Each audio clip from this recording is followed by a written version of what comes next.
right, I think we'll call to order the regular meeting at 6 o'clock. A quorum must be met. I think we have a quorum here. Do I have a second? Oh, a roll call vote. Mr. Craddy? Here. Mr. Bittman? Here. Mr. Troy? I'm here. Mr. Quagliano? Mrs. Murray? Here. Mrs. Gallagher? Here. Mr. Thompson? Here. All right, with that, we will open the meeting, and we will go to closed session. And we don't need to do a voice vote or anything? Yep, you do. All right, it's not on all right, so can I have a voice vote to move into closed session? We need a formal motion for that. Okay. I'd like to make a motion to move into closed session. Second. So moved. So moved. Mr. Craddy, second to that? Yeah. Can we have a voice vote for that? The ayes? Aye. No, one at a time. Oh, I thought it was a voice vote. Not a voice No, vote? it's All right, closed we'll do a roll session. call. It's a roll call vote. My bad. All right, can we have a roll call vote? Mr. Troy? Yes. Mrs. Murray? Yes. Mr. Thompson? Yes. Mr. Quagliano? Mrs. Gallagher? Yes. Mr. Bittman? Yes.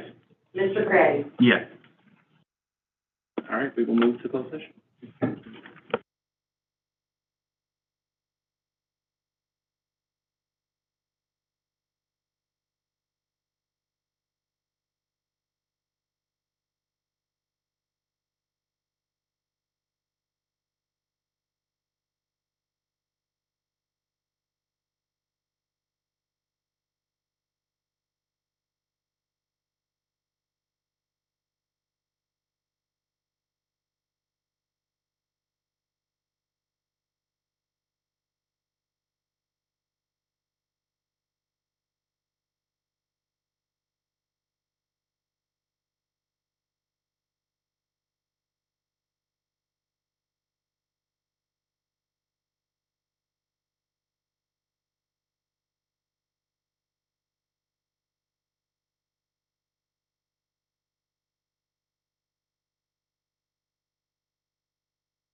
All right, we have suspended closed session, and we are going to resume the regular meeting at 7:03 p.m.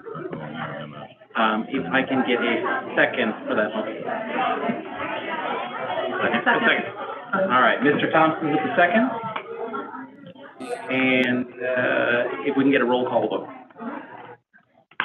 Mr. Johnson? Yes. Mr. Bivin? Yes. Mr. Troy? Yes. Mr. Quagliano?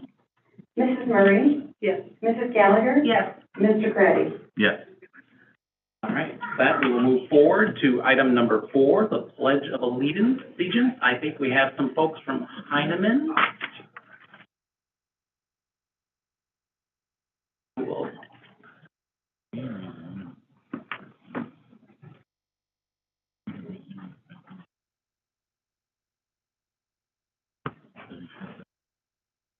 You guys don't have to be that quiet.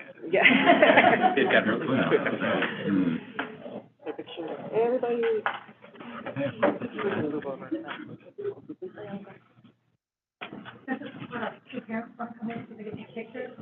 Yeah.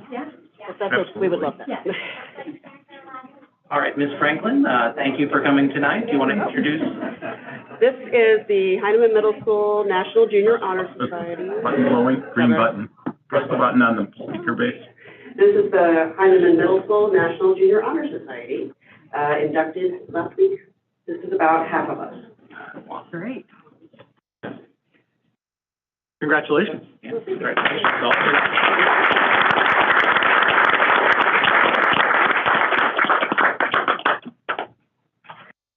Just give our parents a moment to come in. Don't worry about it. Take pictures of your kids.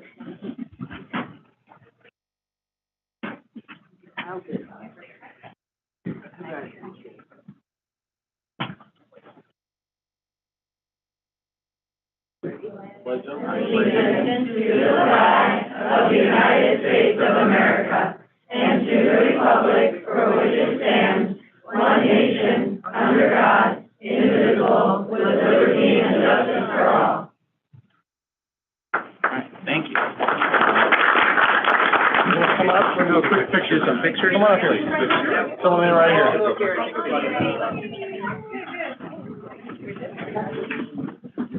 You guys can come over here. Sorry for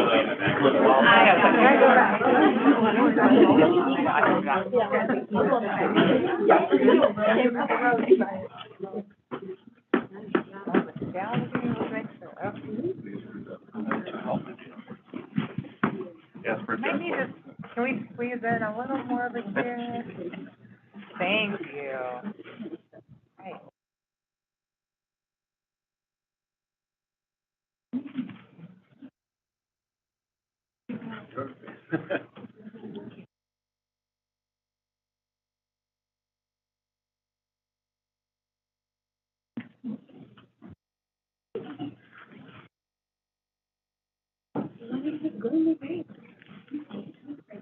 Congratulations again. Thank you.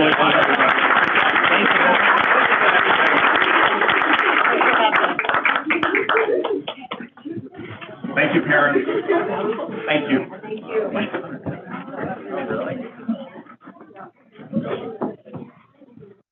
How do we track the field teams first? I just came from there.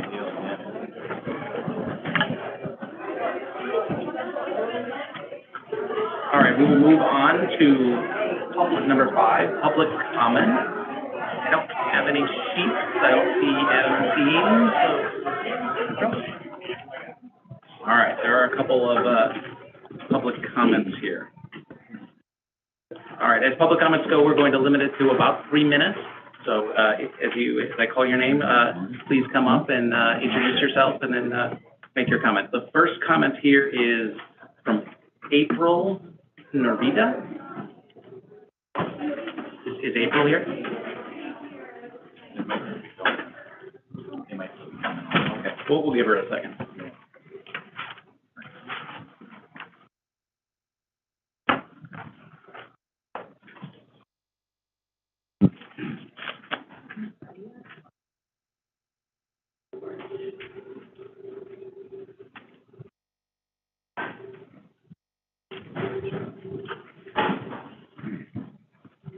as the folks come in here.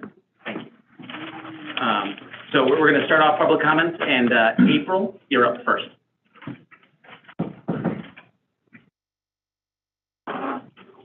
Good afternoon. We are the parents of McCabe Elementary School dual language.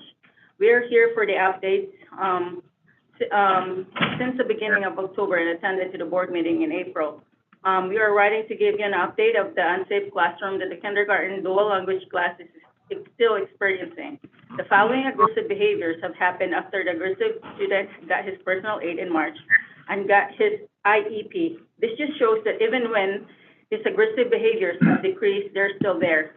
Now they're just contained because of the aid, but the student continues to present danger for the rest of the class. Clearly, the safety plan and aid are not working. Number one, the student was pushing everyone in music class, and everyone had to be taken out of the classroom to calm him down. Second, the kid hit a friend in the eye, giving him a black eye.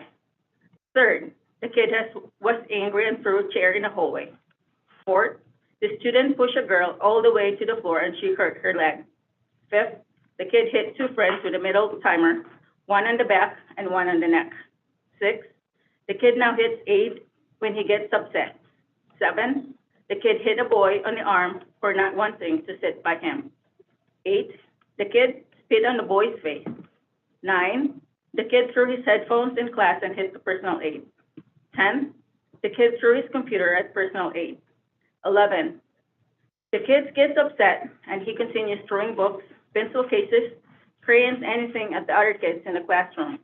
Plus, this past 2 weeks of May, we know that 12, the kid bit a girl's finger one day. 13, the student hit a boy in the shoulder, the day of the dual language afternoon activities this week. And finally, another day this week, he hit a girl in the face with his lunch bag. We are aware of this because our kids come home and tell us, but we are sure there's much more that we don't know. This shows just once again that this boy is in the incorrect placement. Why is he not in a self-contained class when McCabe has one available? Why is the personal aid an option if there is a solution that is more cost-effective for the district? How many personal aids are there in McCabe for kids that have behavioral issues? How much do these personal aids cost the district? Again, the solution for these students is a self-contained class that is precisely already existent in McCabe Elementary School for students with aggressive behavior. There, they could be getting the support and help to manage their anger by experts as opposed to walking around with aids, hoping with that the aggressive behavior will go away and exposing the rest of the kids to constant danger. I'm sorry that happened, April. Thank you for your comment. All right. Next up, we have Veronica.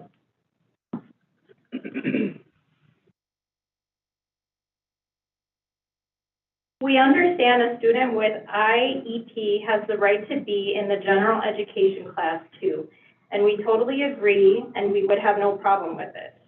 The problem is that the student's aggressive behavior continues to result in hitting and hurting others. That is when the rights of the other 23 students are taken away from them. Again, our class will remain together until 5th grade, which makes us worry even more. We have been very patient, but we have not received the help of our building principal, Ms. Marzullo. Since October, that hitting started, we started emailing, asking for help for an immediate solution. It's May, 8 months.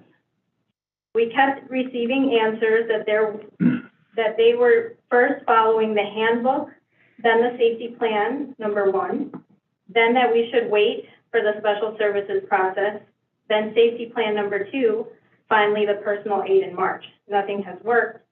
If it would have worked, the students would not be getting hit at all by now. Meanwhile, all year long, we have had to hear answers like, do not worry, it's getting better, everything is great. It is frustrating to hear that things are getting better when we know they are not, because the main problem, which is aggressive behavior, is still there, left untreated, and that any day we can receive a call from the principal letting us know that the student hit our kids again. This is not a safe environment for our kids. Since the problem has not resolved by the principal and the student was put in incorrect placement by special services, all the other students are still being hit and hurt. This is why we reached out also to district administrators and finally to the old board and new board, and attended personally to voice our concerns on April 20th board on how our kids were and continue to be in danger. Trust us, no parent wants to go through this. The students, the teacher, and the parents have been the victims. The only thing that we also agree is that the families never left this dual language class thanks to how wonderful Ms. Amador was, how hard she worked on teaching them Spanish and English despite the hectic environment, and how she protected our kids like if they were her own, and we are grateful for that. Finally, we have a question that we think is important before the school year ends. How many more hitting and accidents do the other 23 kids have to endure for special services to finally consider his placement? What will it take? We know that this is the end of the year, and we hope that some action can be taken. Thank you. Thank you, Veronica. All right, Melissa?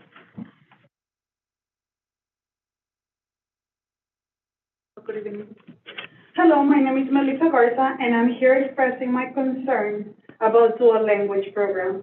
I am here as a veteran mom in District 158.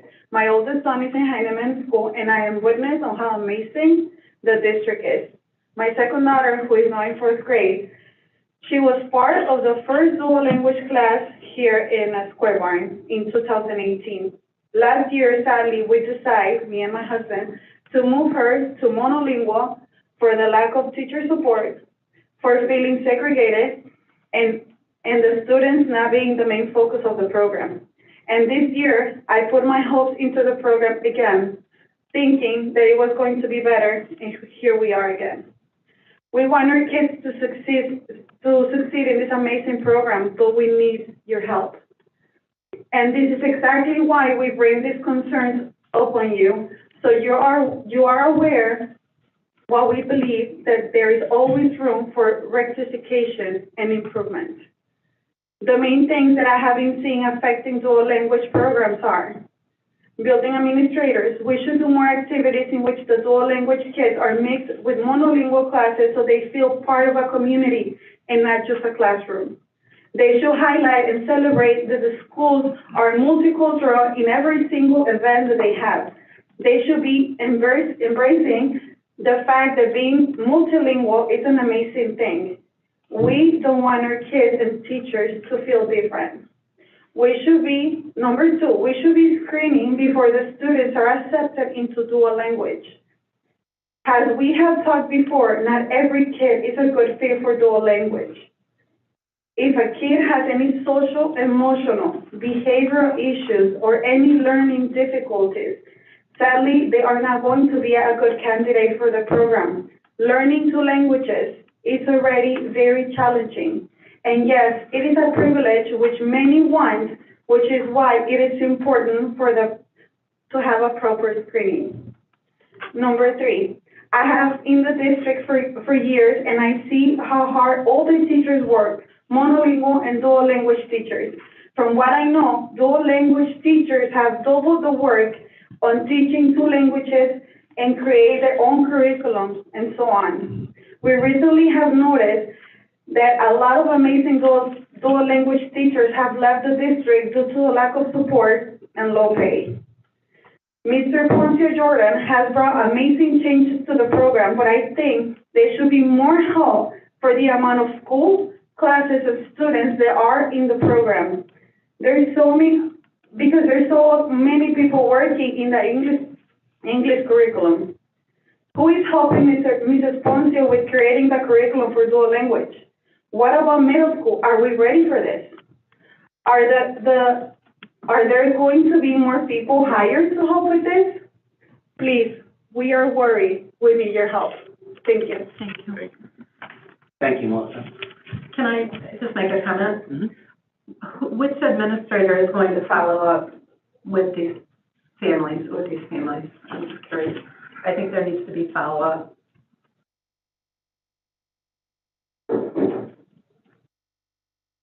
Mrs. Poncio Jordan and Dr. Del Castillo can certainly follow up as leaders of the dual language program. Okay, thank you. Yeah, I was just going to make a comment before we come to the final public comment. There was probably two actions there. One is the specific around the, what I'll call the discipline or the behavior issues, and then there's other ones which might be a longer-term follow-up about improvements to the dual language program. You have to understand also that some of the conversations and the answers that they're wanting are they're not privy to them. So some of the information is just, has been shared to the extent that it can be shared. I understand that. I think the parents are looking for, they want their kids to be safe within the school, and that's what I'm hearing. So we're going to have a discussion around the discipline coming up in a future meeting. So I think that's the process side of things. We just want to make sure somebody follows up with these families to make sure they feel that something is being done. Dr. and her team will follow up with them tomorrow. All right, thank you. All right, Ms. Cross.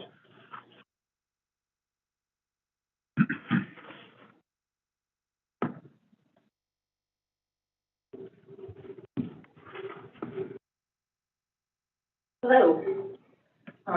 First, I'm here tonight in anticipation of the LIGHT program update. Many students just aged out, and I'm praying that next year's graduates are given something to look forward to for next school year. I know many LIGHT parents have given up hope or simply just become too tired to fight. Since we just keep getting pushed off, I know that this has been an ongoing conversation. I'm here as a future LIGHT mom and a current special ed parent, and I expect for it to be a destination for my daughter. Also, I'm looking very forward to Tuesday's SEAC meeting to meet the new special services superintendent, and I look forward to Keith Pinky hopefully getting a handle on this program. I want to address the previous parents. Just like last month, I'm sorry this is happening, and ACEs are being inflicted on your children, IEP or not, as an IEP mom. Consequences must happen to ensure the safety of all students, always. My daughter would be one of them. Even with an IEP, I wouldn't want somebody else just because they have an IEP to be a danger and a threat to her. Lastly, today as we go into summer, I want to readdress the need for the warning labels on the Chromebooks, something I haven't mentioned in a while. But I brought up 2.5 years ago, and nothing has been done. So if those warning labels on those Chromebooks about anything to be put on there for internet safety, now that Illinois is almost an anything goes state, I'm curious how this will translate to our internet safety in our district. Please let us parents know if the Chromebooks will be protected or if it will be, or if nothing will be off limits like everything else. Thank you. Thank you, Carrie. All right. I don't think there's any more public comment unless somebody would like to submit one now. All right. With that, we will move to item number 6, revision and adoption of the agenda, which will be a voice vote. I don't think there's any changes to the agenda that we'd like. Strike number 18, please. Okay, we will strike number 18. Any other changes? All right, so let's move forward with a vote. Oh, Should look at number 18.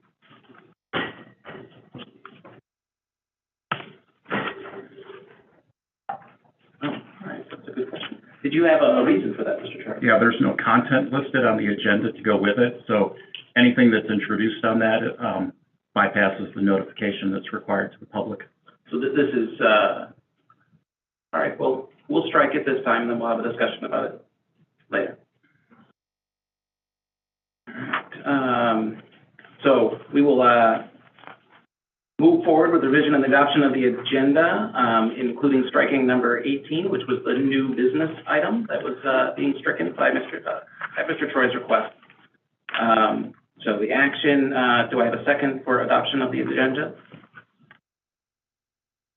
We need a second? Okay. Mr. Craddock? All right, so we will do a voice call. So if you're voting aye? Aye.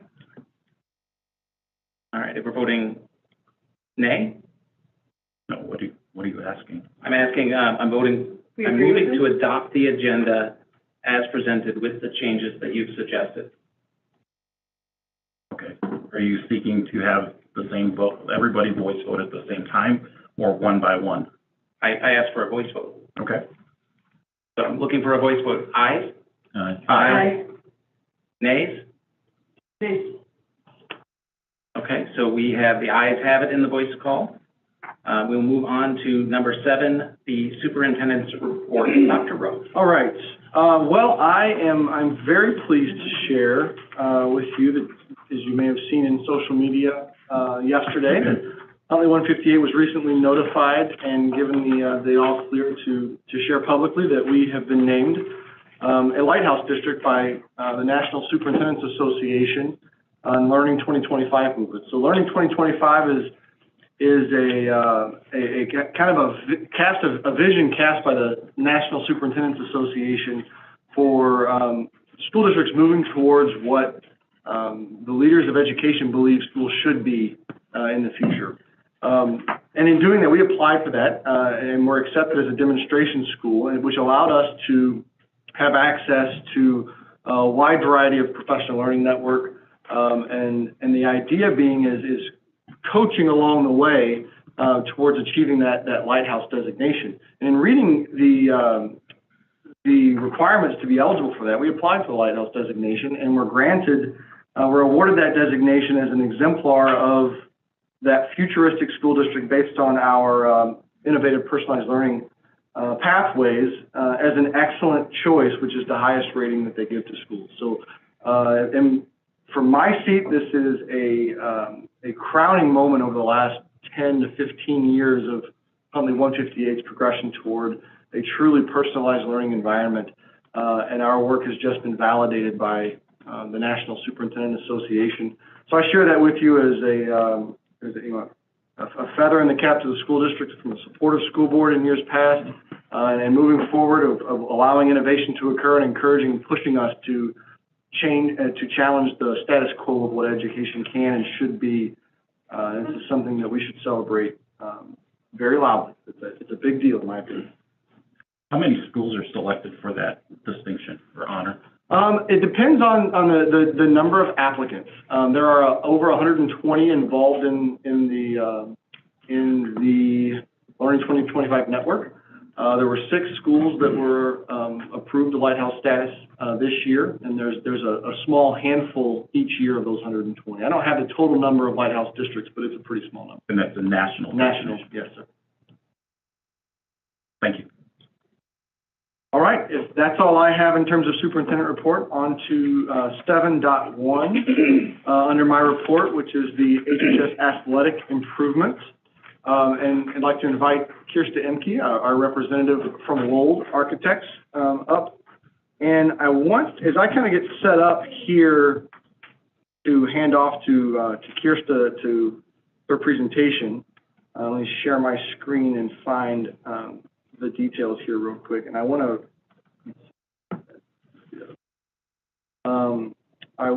to share a little bit of the backstory of what we're doing here.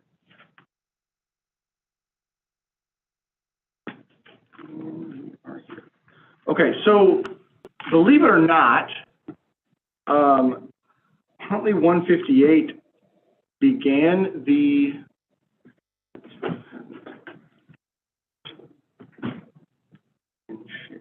here we go. Huntley 158 began the expansion of Huntley High School 10 years ago. The athletic field, the stadium field, was turned into a turf field in the summer of 2013.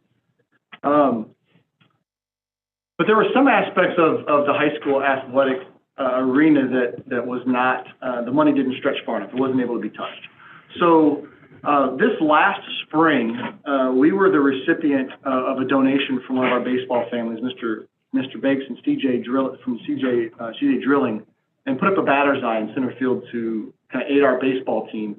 And when that occurred, we began really looking at the facilities themselves and other opportunities for improvements and what was needed. As we put our eyes on that, we looked at a number of things. On the lower surface level, from general fence improvements, painting the foul poles, painting the dugouts were needed of some TLC, field level improvements like a lip on the softball field that was causing Coach Petriniak some consternation in the games, and then some general storage repairs that we could handle in-house. And as we conducted this tour last July, Mr. Nkosik, Mr. Altmeyer, Dr. Beelan, Mr. Wilson, our athletic director, and then Mr. Kemp, our assistant principal of operations, toured the facilities, kind of all putting our eyes on what might be needed for years to come.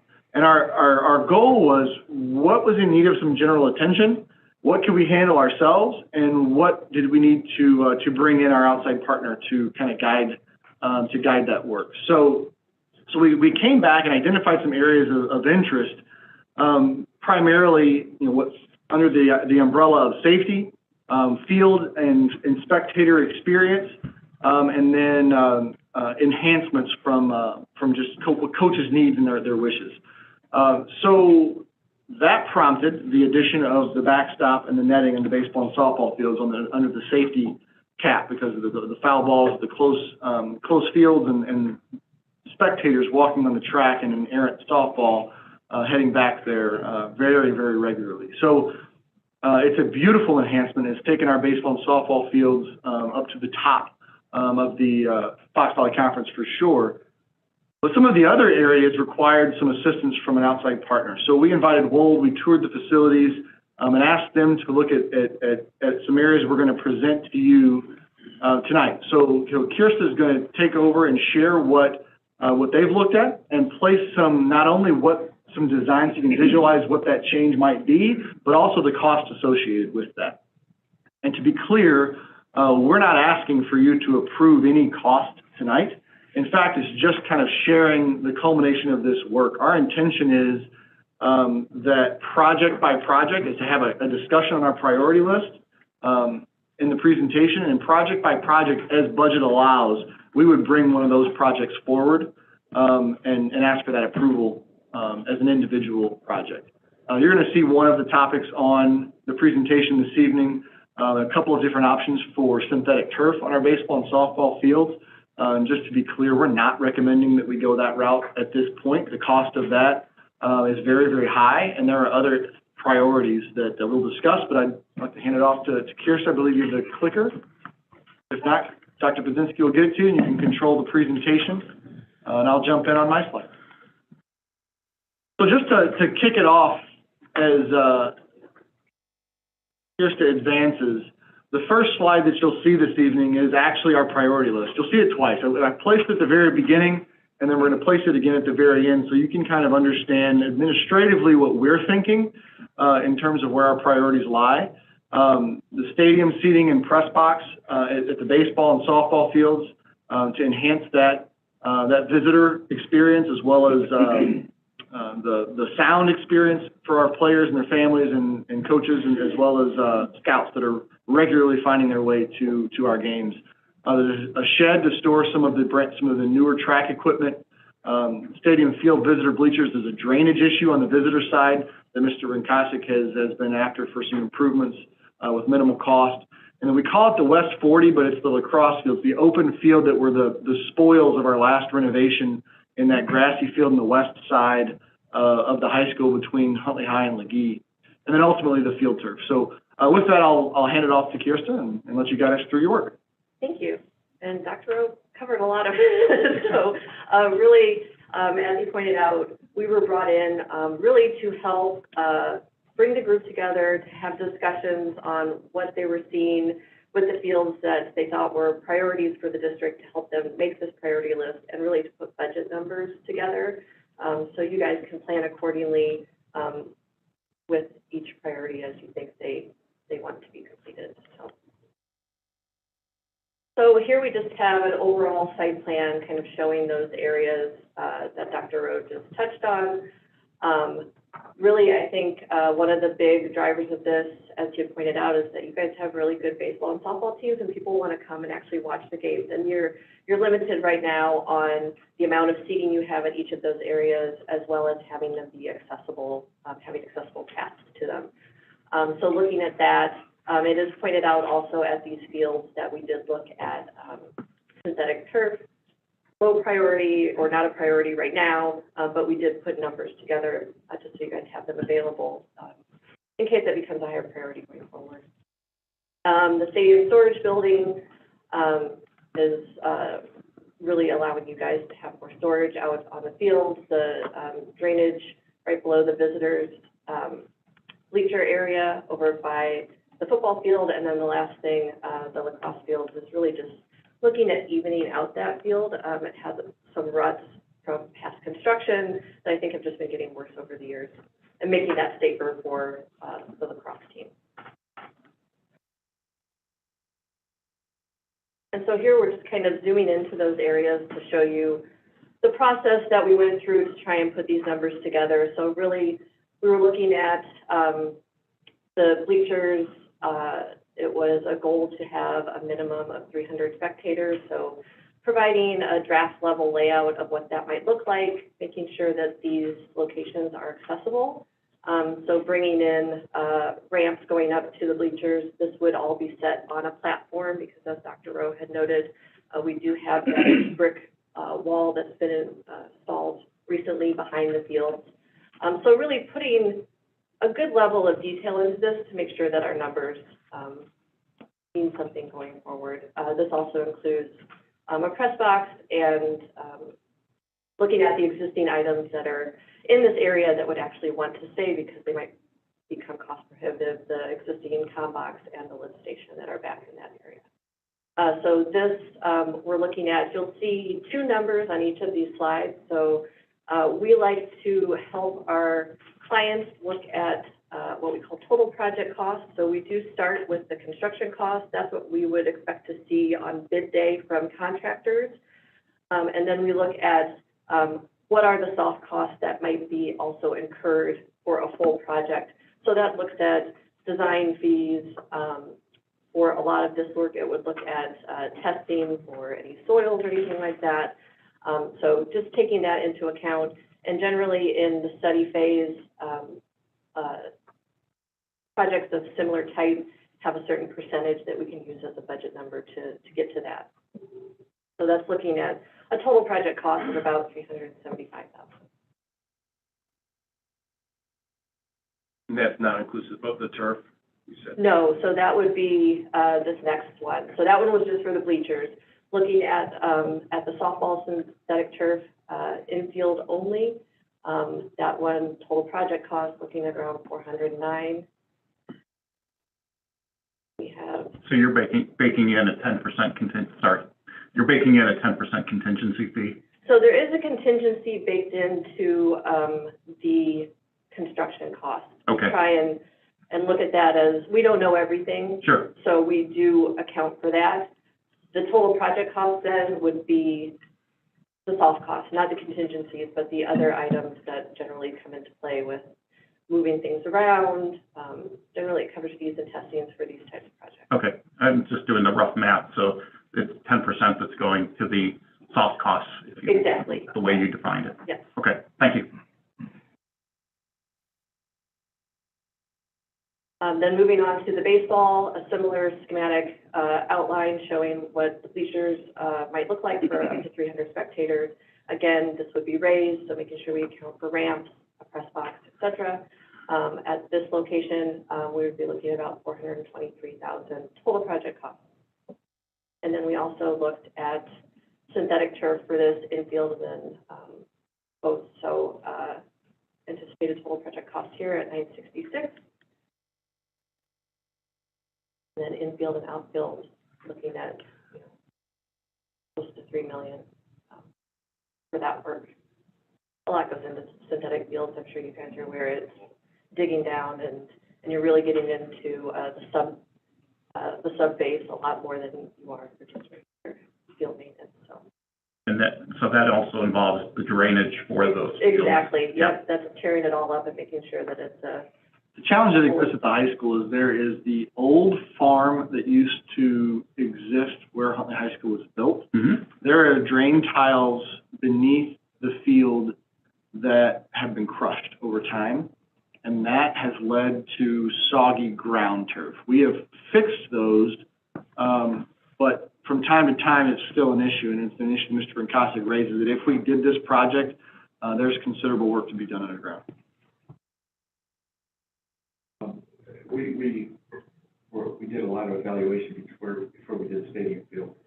And one of the best pieces of advice I received in all the sites I visited is that we have to be conscious of, when you do synthetic turf, of making sure that, the large storms that take place, what's still classified, recognized 100-year storms happen 3 times in my 20 years here. So you need to recognize that that might happen.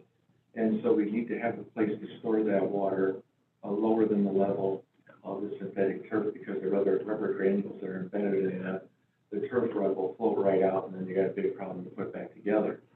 We did that on the football field, and we've been very successful with that. And there's a lot that goes into that, and then below the grading of all the granular matter that goes underneath as Kirsten knows, the need to have such finite grading is a little extensive bit of work, and therein lies a lot of expense. So just real quick, was that issue taken account in these numbers? Yes, I mean, the existing conditions, yes. So just so you know also, we did work with a civil engineer that has a specific division within their company that does field work. So we did have an expert come in to really help us put those numbers together. So Gowalt Hamilton Associates was working with us in tandem to make sure we were getting this as accurate as we can for a study phase. And then this is just conceptually looking at what we could do for getting a new storage building over there, looking to reuse existing slab on grade that is already in that area, and so looking at about $91,000 total project cost. If I could, Kirsten, the specific on the storage that they're struggling with and what they need the space for is the pole vault pad. And that's why the garage door is necessary, and the size of the building is built to spec for that storage. It's brand new, and it'll get damaged. We can't bring it into the field house as easily as storing it out. Sites are really, it's a major pain to move that, and best location is there. And that's the reason why the garage door is necessary.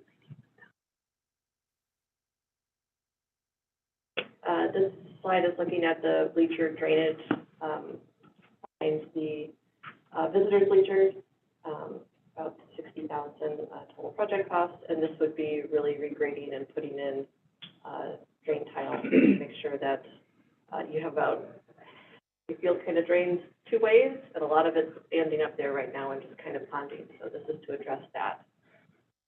Is this land that had settled? Sorry, no microphone. Is this land that has settled over time when that was done? It's the turf is just naturally grown above the concrete there. Okay. And the grade of the concrete is to shed the water towards the turf in that direction. And I've witnessed periods of time after rainstorms where the entire walkway behind the framing of the bleachers is underwater. Oh, wow. And this kind of, our civil engineer put together a quick study to kind of show where that catchment area is right now and how they'd be able to address all of the water going there to actually be able to get it to drain into the right area and drain away. Okay. And then the last thing is regrading of the lacrosse field. So that's looking at about $262,000. Really, that's kind of regrading, digging it up to make sure that we have an even grade and rough seeding it to be ready for the following year. Are these the practice fields? And as I was just going to say, for the record, we don't currently use them extensively because of how uneven the ground is. It could be an additional practice space for lacrosse, giving us more opportunity to get our kids engaged right after school and not have to come back later in the evening for practices. Okay, so this is a different area. This isn't behind the visitors. It's not. That's football practice field. This is the grassy area to the west of the drive going behind. Those are Del high Webb school, homes in the picture. Dole Webb and Legee is to the north, and the high school is to the south. Yeah, gotcha. Everything else from. And then here we have a list. We have 2 slides of kind of an overall looking at the total of the cost, This one is, with just the infield for the synthetic turf. And so that looks at a total of just over 2 million for construction and about 2.5 for total project costs. And then we did take into account, because we did the 2 different synthetic turfs, this would be the infield and the outfield. So a total cost, you can see that number on the third one, bumps up quite a bit, and you're looking at, 4.6 to 5 million for that total list.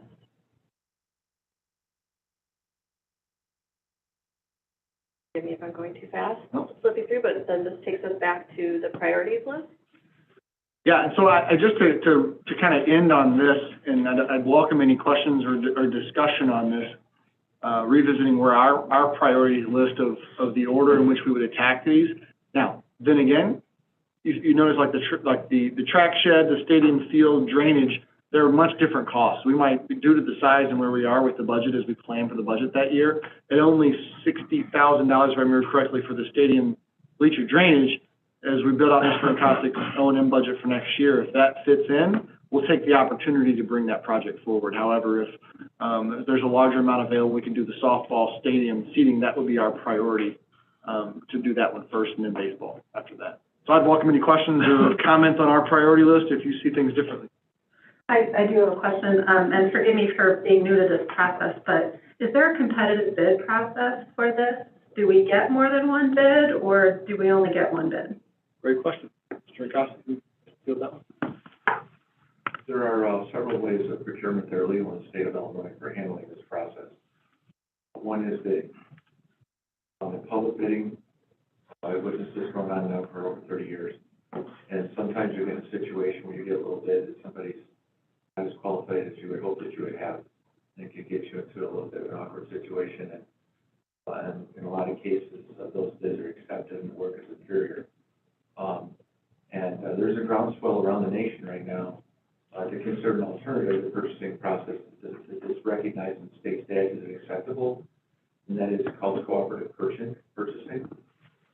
And that process, what's involved there is the state statute says that if any state in the union has a public bidding process where they vet the pricing of things competitively, and they determine the lowest best candidate and award to them, the state of Illinois will recognize that, and based on those price structures, a school district in Illinois could purchase something at those stated prices without bidding it. And that does allow more control of who you're getting and what the quality is. It's gotten to the point now where there are even there's a recognized company around the nation who's got the recognized gold standard that I understand in all my years of building things, which is about 4 decades. It's called the RS Needs Manual, which has unit prices for all over the nation and factors for the extra cost for doing business, like in Chicago is plus 10% versus the national average. And their offer to a state and union, I don't remember if it's usually Texas or California, but their discount on that price manual is recognized. And so the school districts do have the authority to purchase things on that cooperative price for darn near anything in today's age. I've talked to some of these cooperative representatives because they do pursue us, and asked them how they felt about the idea of us even like shopping that, getting quotations instead of going through the formal legal bidding process. If you could still foster like a competitive environment, but not necessarily have to bid, and then preserve control of quality of workmanship. But that's something that would be brought to the board discussion. Okay. Just before we would actually go down that route and see which way the board would go. That would be my suggestion. Okay. And then my other question was, did this presentation or your work cost the district any money? We did have a fee for the study, yes. How much was the fee?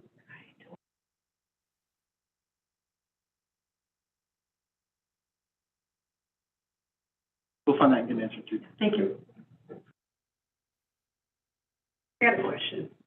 As far as, not necessarily, but I know we're discussing what Gina asked, but as far as like other, like neighboring schools, have we reached out to anybody as far as like how they're bidding, 'cause I know several schools that are looking to do similar things, and they go direct and not go through a architect, you know, they'll go to the turf companies, and there's a handful of them.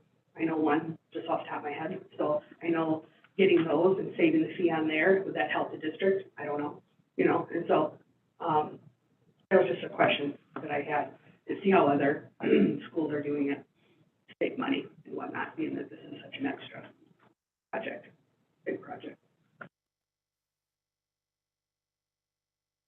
Due to the menu here, this variety of things here, and it was my suggestion actually to go ahead and have a consultant work through the menu and give us a conceptual idea of what these things are, to give us some sort of focus.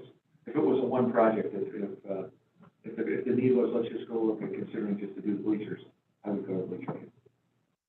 That's where that was coming from. So it's not necessarily someone choosing all these things, kind of like how you alluded. Well, there's a layer of design that has to be incorporated. Like, for instance, at the softball area and the baseball area, they're currently not handicap accessible. So the bleachers that we'll be designing will have a wheelchair ramp, and there's a certain design to the grade of the walkway and accessibility that we would need an architect to help with that process. I understand your point. Yeah. Well taken, but I think in this particular situation, that's something I'm not sure a general contractor would be able to handle on their own without the design work of the architect. Unless I'm wrong, but that's my understanding.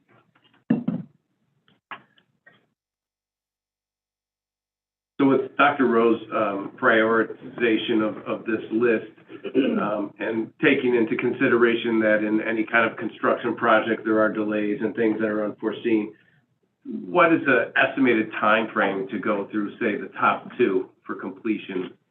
And considering that, you know, this would probably be done in the off-school time when students are in session? Yeah, for summer construction, even for fields, we really start to design probably middle to the end of summer so that we have big documents out for the end of the year. For something like this, lead times for the seeding could be, 12 to 16 weeks. So we usually, when we know that something's in the chute, we want to look for this, we want it done by next August, we will start contacting people and get real-time kind of where they're at with lead times to back ourselves into when is the last kind of moment that we want to start designing these things. But in general, for any summer work, we like to start a year in advance because depending on the size, we're really trying to get that out for contractors with enough time in advance to get it in their queue. Summer work fills them up really quickly.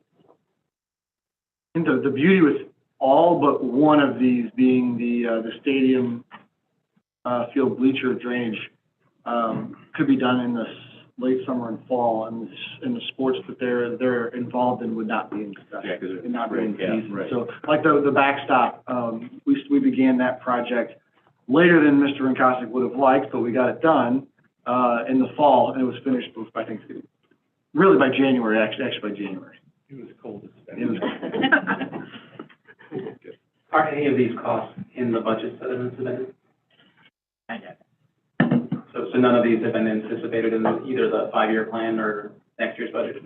No, what we generally do with capital projects, especially within operations and maintenance, I mean, there's a lot of unknowns still, right, within the FY24 budget.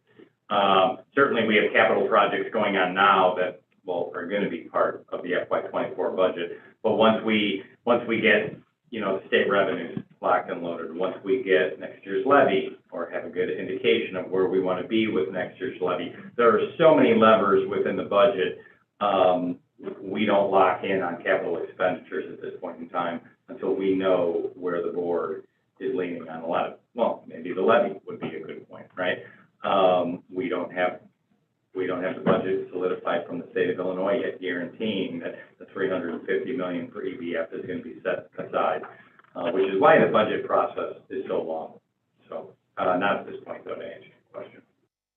Thank you. I guess just one statement here. I think we need to look creatively about how to look at these costs if we want these types of fields, which when I talk to sports people, they all, like when I talk to softball people and baseball people, they would love this. I can understand why. But I think we have to look creatively to try to figure out how to get the funding from this, not just from our budget. So I don't know that we charge admission to baseball and softball. That may be because we don't have bleachers. That might be one thing for that. But looking at ways to try to actually bring in either some revenue, and as I understand on some of the turf fields, again, I am not an expert, but that there is some maintenance cost that potentially could go down because you have the artificial turf.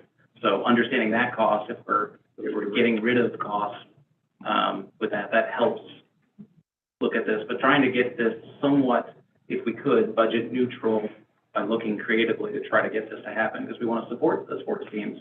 But spending $5 million to build stadiums seems a bit excessive right now. I agree with your sentiment, which I failed to mention the second bullet there underneath. The Athletic Boosters has fundraises annually and has been a great partner. And then we'd be looking to them to join and partner on offsetting some of those costs and sharing in the addition here. But I agree. And to add to your point from our conversation about this was the renting of the field. Yeah. If the turf exists, there's 14 U and older baseball travel teams that have nowhere to play, or Heineman's like one of the only places to play. We could, as soon as our baseball team is finished and softball team's finished, we could rent those fields every single weekend to offset some of that cost. But like I said, the how much it costs to get there is one thing, but the Athletic Boosters would be a huge player in this plan, as well as maybe some of our baseball and softball families that might want to pitch in and support offsetting the cost with donations. I got a question. Does this put us in the league of having like regionals or sectionals for seeding? Because I know the seeding thing is not a nice field thing. Sure. We're actually hosting softball sectionals this year, but it would probably cement that we would be an annual host. So we have enough seeding.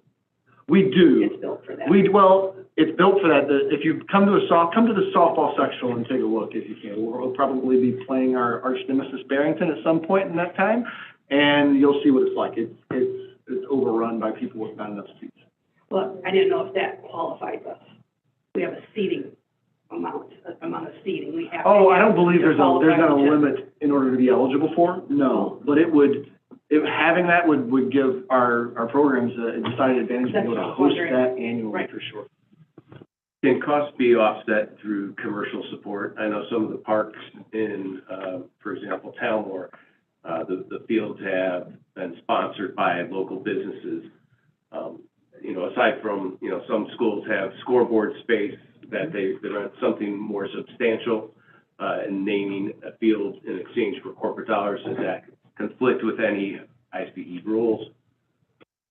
No, not to my knowledge. We have sponsorships on our stadium scoreboard now that generates revenue in support of the stadium, so we could do that. We haven't gone down the path of naming too many things in district, but for the right price, I'm sure Northwestern Field would sound pretty good. What consideration did you provide or give in sizing these bleachers for 300 people? So it was a request by the district. Okay. Mr. Troy, we kind of went off of a number of high, maximum capacity of what we've seen in games over the years, even the sectional games. Okay. Ballparked it. Unintended. Yeah, I accept that. And then, I guess logistically, from a map sense, is there space for all of these improvements on the fields? Because they all go back to back with the crisscross of the backstops. Is there spacing for this? Yes. So that was, part of the study was us to lay out those bleachers to make sure that we were counting for, especially at the softball field where we do have those two utilities behind it, making sure that we could actually make that work. So we weren't looking at something that wasn't feasible. Thank you. Yeah, to me, the track shed and the visitor, the drainage issue, that's probably the first things that I would go for. To me, it seems like low-hanging fruit and definitely needed. The track shed protect the equipment that we already have so it doesn't have to sit outside and suffer through the elements and whatnot. And then the drainage kind of speaks for itself, because over a prolonged period of time with that standing water, that has, to me, that seems like it would have a detrimental effect over a long period of time. So it really seems like a no-brainer. That's probably my low-hanging fruit, so I would change the priorities on these. And I'm more concerned about being ADA compliant. But I think the track shed would probably be ADA compliant. The door being open. I think she means the stadium seating would I mean, allow. Oh, okay. the stadium Sorry. seating, so that people who are in wheelchairs or, you know, are compromised can come and see their kids play. Sorry, misunderstood. That's okay.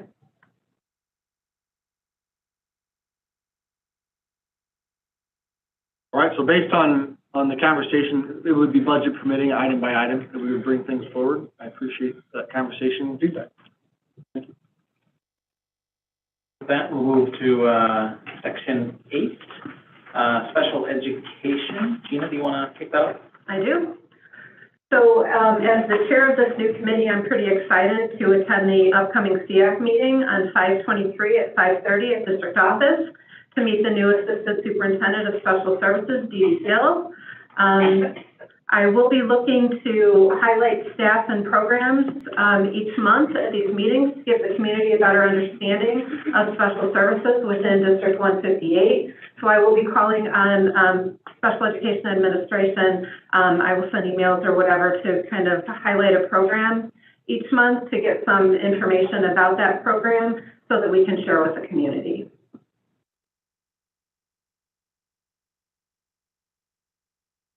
Dr. Rowe, do you want to go into the light? Sure. 8.1? Sure. At the last meeting we had earlier in May, in the new business section, it was asked by the board that we bring a light program review forward and discuss a few things. Discuss the transition from the light program out of the high school and some kind of the rationale behind that decision, as well as an update on where we are with the core planning group that has been put together in conjunction with Wolf Planning for a permanent home for life. So I appreciate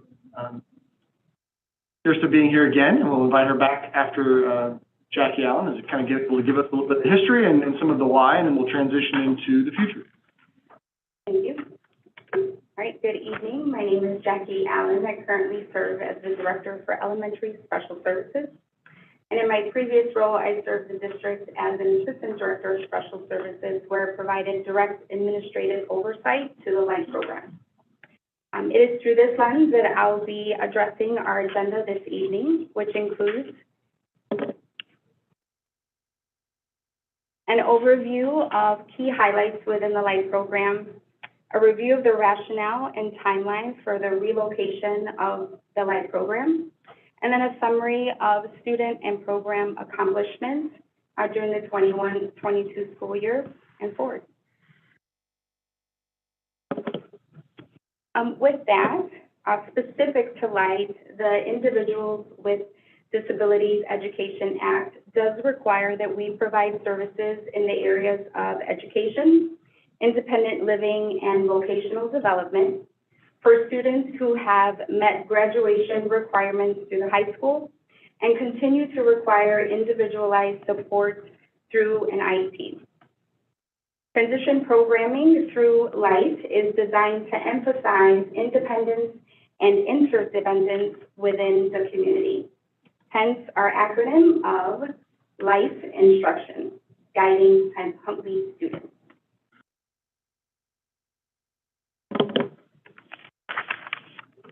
Our LIGHT program is structured through a tiered continuum of support and placement. Our Tier 1, led by Ms. Feldy, and Tier 2, led by Ms. Radloff, supports our students with the most significant needs. Our Tier 3 and Tier 4, led by Ms. Fisher and Ms. Kowalczyk, support our students with mild to moderate disabilities. And our Beyond the Tier support students with our greatest independence at McHenry County College, is led by Ms. Lindsay Sarah. In addition to our teachers, our light team is equipped with job coaches, transition facilitator, a transition specialist, related services including social work, occupational therapy, physical therapy, speech therapy, and a psychologist. We also have job developers and job coaches, paraprofessionals, and a nurse. No different than IEP services and supports that are provided to our students through K-12. Each of our life students' IEP is individualized to meeting their goals set forth through their transition plan. And speaking of transition plans, we don't start working on that work just at life. We start working on transition plans at the age of 14 and a half. A thorough understanding of students' transition needs and helping them develop skills that will equip them into adulthood begins again at the age of 14 and helps us to provide proactive approaches to teaching life skills critical to their functioning into adulthood and post-secondary settings. With that said, I hope that this bird's eye view provides you with a context as we move forward into a further reflection of how life has evolved over the past couple years. To begin, this year we are celebrating our 10th year of life. We have grown exponentially over the past several years and actually over 50%. Just to illustrate this point, I wanted to share a little bit of just the numbers of enrollment over the past couple years, starting with 39 students in the 18-19 school year. Currently, we're serving 57 students. And we recently had the honor of participating in our graduation ceremony for students, where 10 students graduated from Light. And looking at some of the projections, we have 18 students projected to join our Light program next year, which will bring our enrollment roughly between 65 to 68 students within the upcoming year.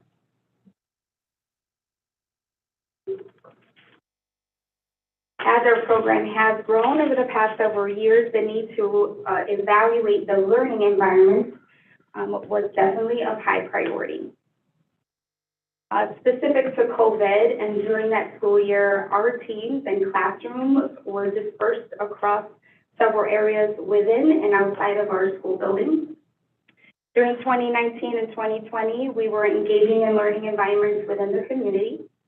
We also had our transition specialist and transition facilitator located at Conley. We had 2 classrooms, our Tier 1 and Tier 2, located at the high school. At Marlowe Middle School, we had our Tier 3 and Tier 4 students, and then we had our Beyond the Tier students at McHenry County College.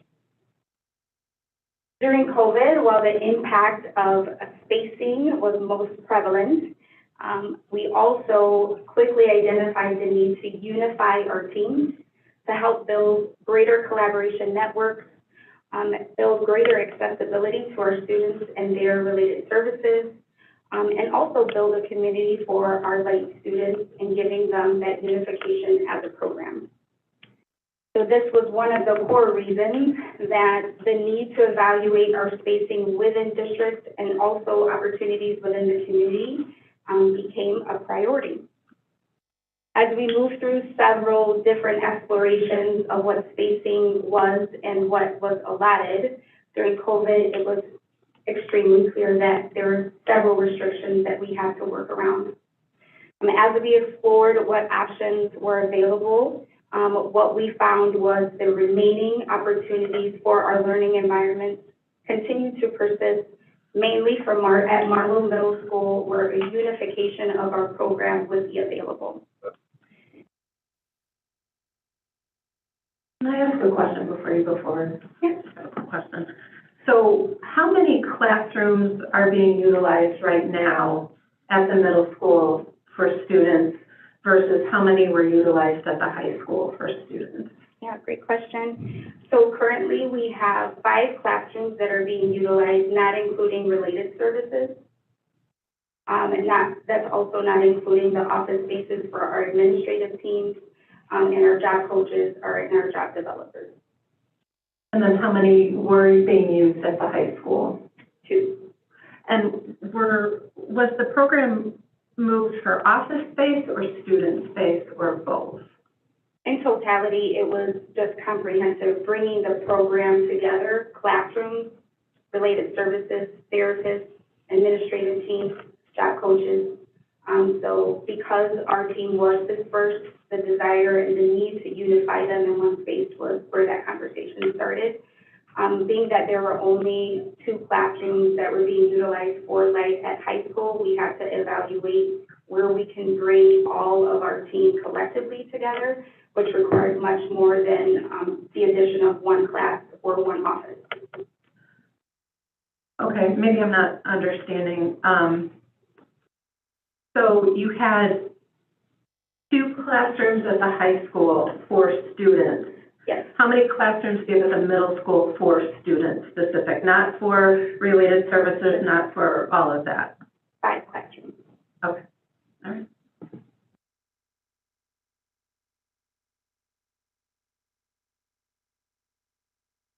So some of the information provided here outlines a little bit of the timeline and communication process that our team moved through. Again, throughout the 2020-21 school year, we were working with our administrative team at the high school to not only continue to support our 2 classrooms that were currently located there, but also work on creative solutions to bring in our entire team. After further examination of what opportunities for space were further discussed, we did receive confirmation from our administrative team at the high school that the space needed for program growth was not available. And so from there, several collaborative meetings and communications, not just with our high school team, but then also with community members, MCC included, continue to persist in finding opportunities for space that was really limited. Through the month of May, we worked on that internally and also completed a needs assessment to determine how much space was necessary to unify our program, and ultimately determined that the only space available to support our program growth was located at Marlowe Middle School. And that information was communicated to the team at the end of May. Some of this information really just outlines continued collaboration to assess the need, make sure that our program is equipped not only with the staff, but the space, the resources, therapeutic supplies, and all of the other curriculum resources needed to fully engage our students in learning. And so continued collaborations happened with administrative teams or related services teams across many facets of our program. We also engage in several planning meetings with a number of stakeholders, again, to ensure the readiness of our program's launch for the next school year.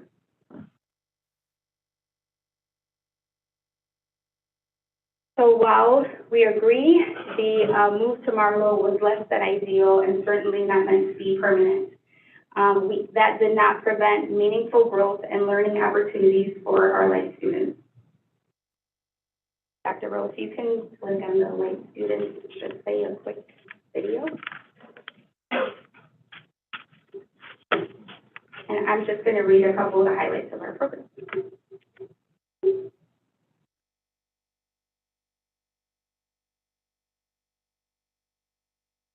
Come on in. I'll get going because I probably will outlast this video anyways if it does come up. All right. As requested from our late team, and I'm so thankful for their feedback on specific celebrations to share this evening, here is what our team wanted to highlight. We performed our second annual talent show and highlighted a variety of students' skills, including singing, dancing, ninja moves, basketball tricks, cup stacking, and dad jokes, to name a few. We had the opportunity to visit many local businesses and interact with our community members. We learned the value of volunteering in our community by helping at local churches and Feed My Starving Children.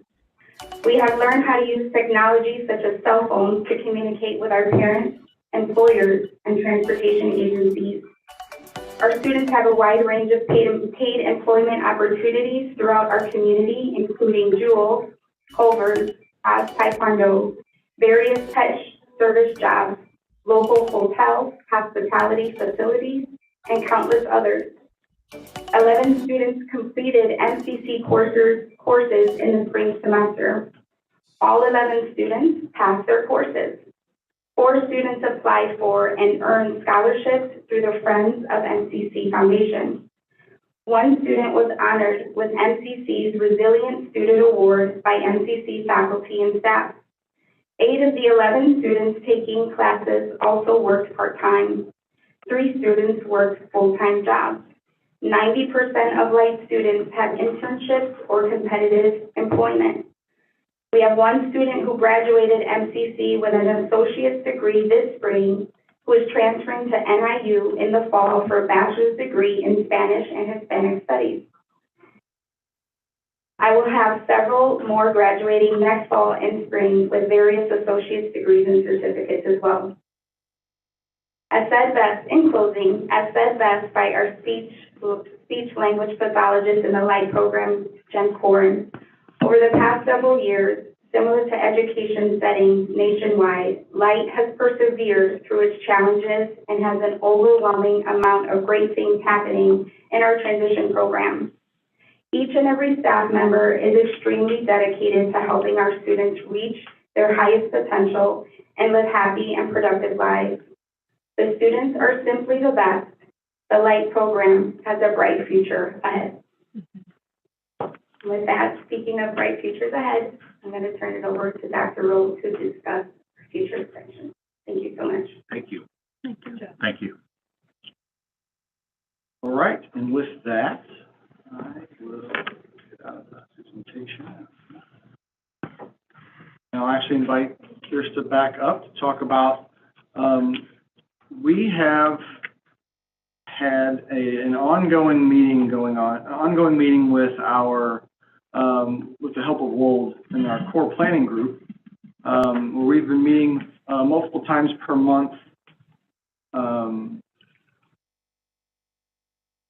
to evaluate the future of Light in the permanent home. So Kirsta's here tonight to kind of talk about that process, and you know, if you remember back in February of 22, I shared 4 options with the board. Purchasing a property within the community and converting that to a space, renovating and adding on a space to one of our current facilities, potentially going back to the high school. And through discussion with the board, you know, we kind of elected that going back to the high school was probably the route to go, and handling the enhancement of classrooms needs that the Light program has. You know, we engaged with Wolf to ask them to help guide us through an exercise of evaluating the need of space, and we did that, and then actually we got to 16,000 square feet of need, given what we needed to do at the high school and the fact that our Tier 3 and 4 programs are at MCC the majority of their time now. We've narrowed that focus down to about 12,000 square feet of space, still living in the ideal, needing to get to the point where we place budget dollars that the potential renovation would have to live within, and then we would narrow our focus even more. So we're to that point now, and looking at the high school and some of the challenges that Kirsta will go through. We'll actually identify a potential second location, but I'll hand it off to her and let her walk us through that. Yeah, and actually, if you wouldn't mind, just clicking on that updated program first, so just so the board knows, as Dr. Rowe mentioned, it's the 3rd. So we did go back. We had a program from a few years back when we had met with the core planning group, and we needed to reevaluate to make sure that that program still was meeting everyone's criteria. And as Dr. Rowe said, we went from about 16,000 to kind of talk through all the spaces that were deemed necessary to have a fully functioning Light program, and we got that down. So this just lists the classrooms, the common areas, et cetera, all the accessory spaces that should be in this program for them to function fully, and it got us to just over 12,000 square feet. You'll see we have a subtotal, and then the net growth to gross factor is just the standard factor that we throw on that accounts for wall thicknesses, mechanical spaces, corridors, et cetera, that aren't programmed. And then we also talked through with the group their goals and guiding principles to really understand the motivation between, not just square footage, but looking at how they wanted to function, because even in the quick layouts that we did at space at the high school, we did dig down a little bit to do a little schematic to show people how those spaces actually would fit when we're looking at renovations and additions, especially at the high school. So one of the first things that they were really have their own space, so really create themselves a separate identity and be able to work as a whole. So after going through this exercise, we went back and looked at the high school. So we can go over to the plan. And looking at the high school, we talked through what spaces are available. So within the high school, there were about 3 to 4 classrooms that would be considered available, not used currently for the existing high school curriculum. I'm sorry, Kirsten, just I apologize for interrupting. Oh, yes. They are used. It would be shifting where those other classes meet and tightening, because basically when you think about the high school master schedule, you have to think about it in an 8-period school day. So each classroom per period, so we would take all the periods that meet in those current classrooms and then disperse them throughout the building, which tightens the schedule in other places. So that's how we're able to add the space, so to speak. Thank you for that clarification. And knowing that those spaces were available, we looked in, so the renovations, it's a little small up there, but you can see we kind of were tracking what we were able to do.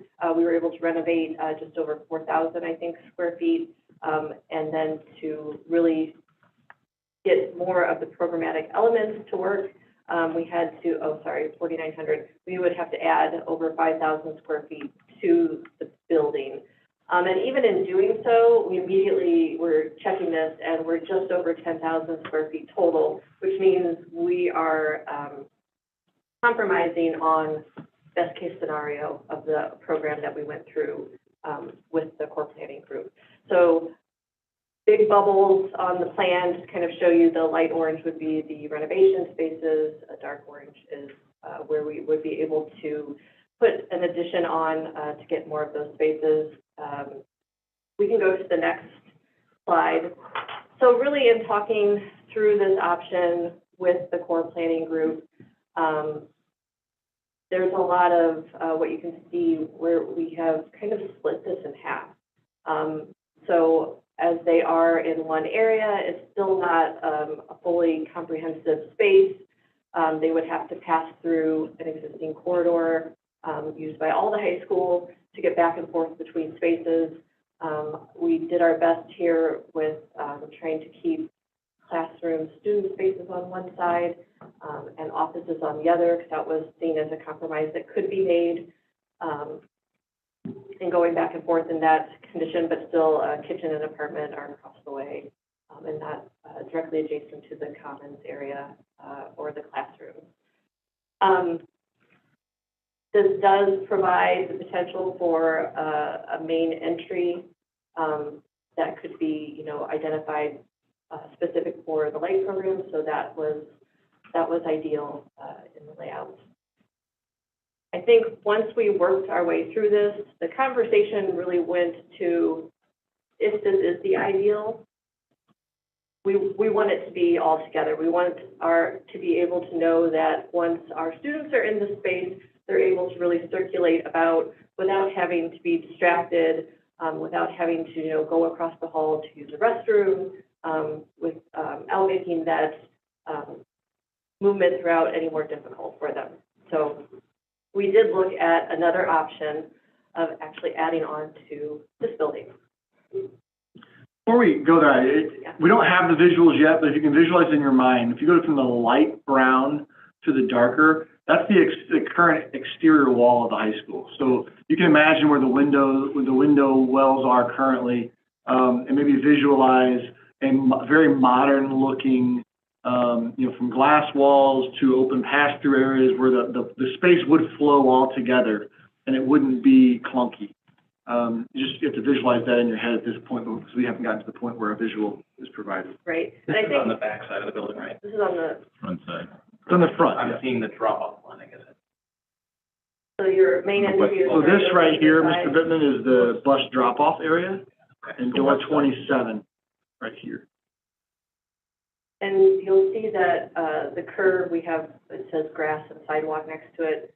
That is us trying to maximize the available addition space before we hit existing,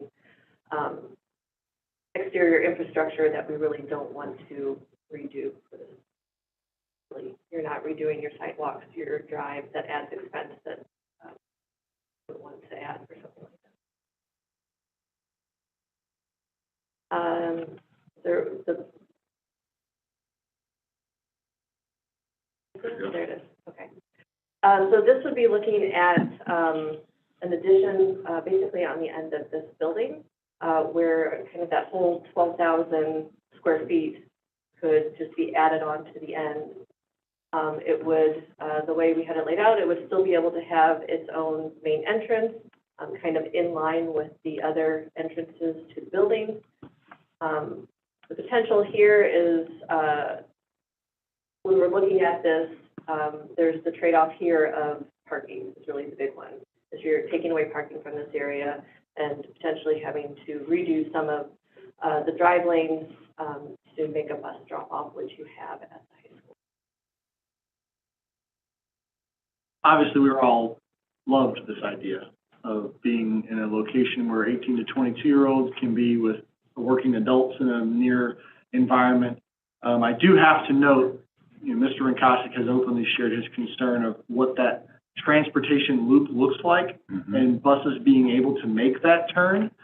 So that's a challenge we have yet to explore, but that's a concern that he has. We're talking about also 40 parking spaces that would likely need to be dealt with in a future project of adding some, maybe on that grassy area at the edge of our property, or find some alternative somewhere else, because when we have trainings in this building, every parking spot is utilized. But when thinking about the ideal, everybody in the room kind of fell in love with this idea until we got to the functionalities of it, and those are obstacles we have to figure out how to overcome if this is the route we go.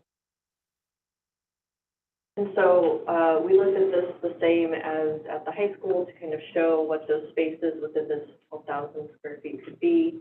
So the next one just shows a very high-level schematic layout based off of our conversations, having a main entrance, common area right off of that going into classrooms and conference slash, it could be used as a classroom, so a flex space. Then having kind of this core central area off of the commons that the students could use immediately off of that from the classroom over, and then adjacent but slightly separate, then we were able to make a line of offices off to the side. So again, this is really that looking at the ideal, if they could function in the way that they want to, make that space from scratch, what would that look like? And as a schematic, this is kind of how it looks. So then obviously, as a study, we want to talk through these options and then put budget numbers to them to see what that means going forward. So if is there anything else you'd like to add to the? No, I think that what we're after at this point is kind of the maybe feedback on the conversations that we've had thus far with, where was that? Feedback we've had this far on the conversation with Light and the progress that we've made with the core planning group, and then the conversation needs to then shift to what, if we go down this path, what does a budget look like, so that we can tighten our planning to live within a budget that the board has set. So we can discuss the project, and then maybe we can have a conversation around where that, what the finances of that would look like. That would help us. We're kind of at a point where we need that in order to take the next step. open up for questions or conversation. All right, I have a couple questions. First, what are the timelines, like how versus revamping the high school versus adding on to this space here? How many years are we talking?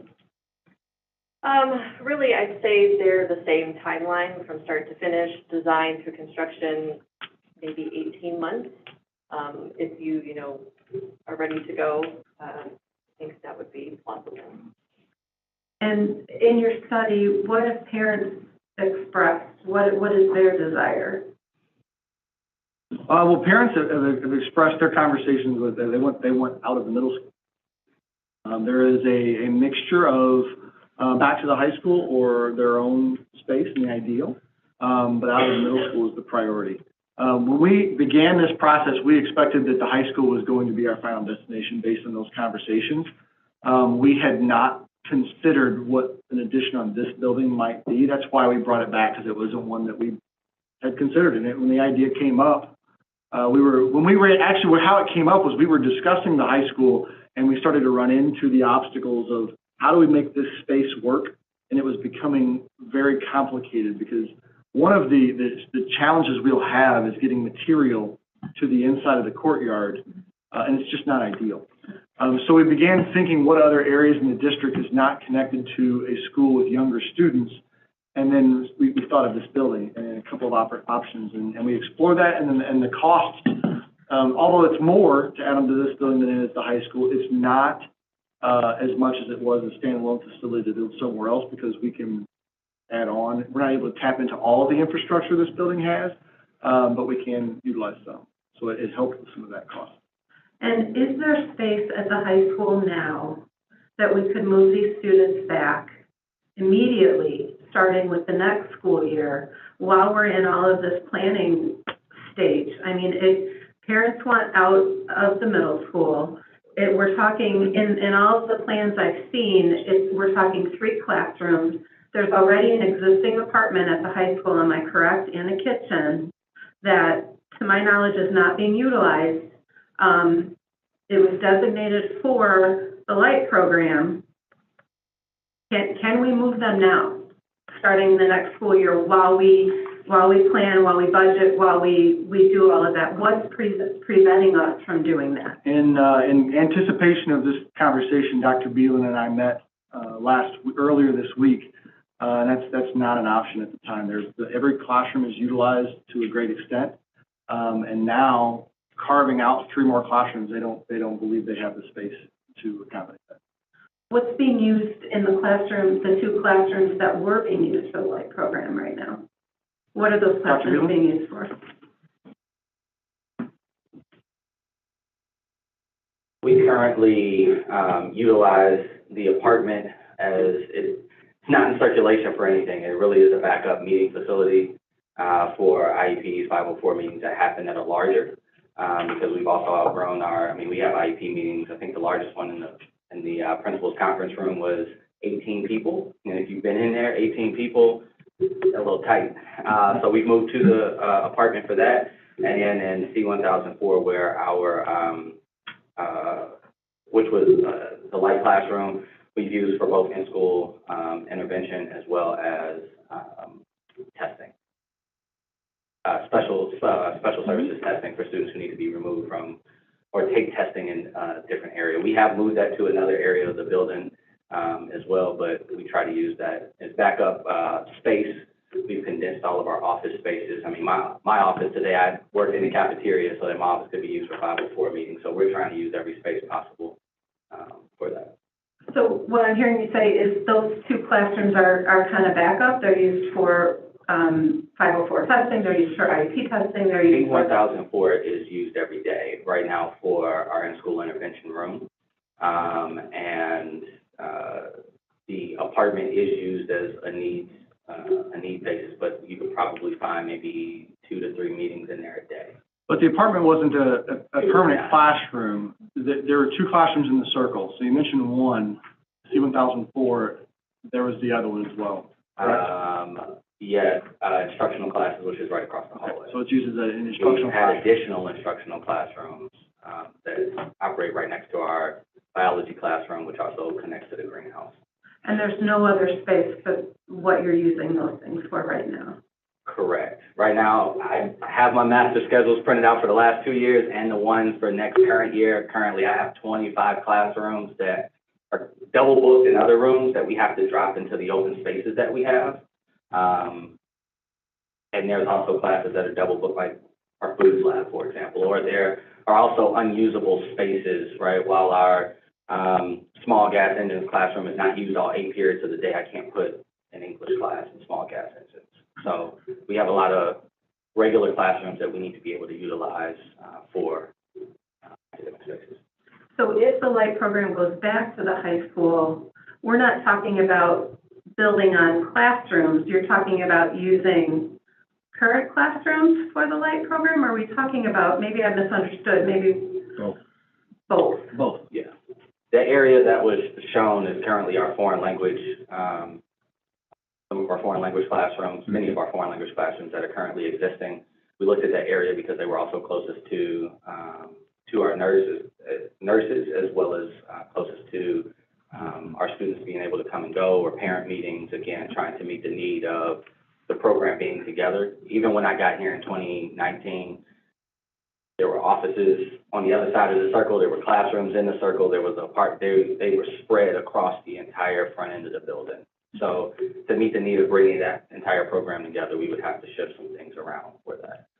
My point is just that, you know, you're talking 18 months to do any kind of renovations, but then we're probably adding another 6 months onto the project for budget planning and whatever we need to do. So now we're talking 2 years, 2 more years at least at the middle school for these students. That just seems like way too long. It's, in my opinion, it's just way too long to have these students still housed at the middle school. I would hope that there's a more creative solution that could get those students out of there quicker. But It seems like part of our discussions around this is financial, of course, but logistics. And being that there are 4 new members of this board, perhaps a special meeting where we can visually see those rooms that you're talking about. There has to be an in-between solution between a build-out and something in the interim to help our students and bring them out of the middle school and into this area, something creative. Well, the thing we have to take into account is the high school is still at nearly 3,000 students, and that number is beginning to decrease. And so this transition back will be capitalizing on the point where we can hit the flex point where we can start consolidating some of those sections, so that can happen. We are about, I want to say 3 years, we've calculated it out, 3 years from hitting just under 2,600 students, which is almost a 400 student reprieve, and creates a ton of opportunity. And we flatline maybe a bad word, we level out at like 2,500 for the foreseeable future, and there's a lot more opportunity when we get to that point. It's not desirable. I wish we could move the students back next year as well. But unfortunately, the numbers just don't look like that can happen. I would welcome any idea, though. I think we have squeezed this fruit every which way we can think of to create that opportunity. So to kind of add to this, some of the things that we have done just in the master schedule, we blocked out a couple of classrooms in addition to ones that we already had to just see where our pinch points would be. We've even involved our students in this. Some of our engineering students redesigned my entire office suite to break my office in half to give me a smaller space. We were using conference space. We've increased the number of clinicians that we have had. We have 2 new social workers that are coming. We've taken our Idea Lounge, which is next to our principal's conference room, and put 2 additional offices in there, which still does not meet the need of our current staff that we have coming into the building. So we went down from 4 conference spaces that we had in our building, now down to just 2. And with 336 IEPs, 205 504s, and then bringing a program back in that would then also need to have those meetings. And that's just 1 meeting per student a year. Don't have the space. You know what I mean? Like it's to talk about classroom space is one thing. The staffing for just even that program right, the bare minimum staffing to be able to bring back in provides the challenge.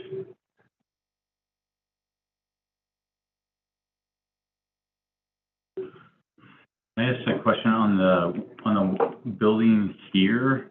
If we were to do it here, how, because I know that we kept talking about how the light program is going to continue to grow.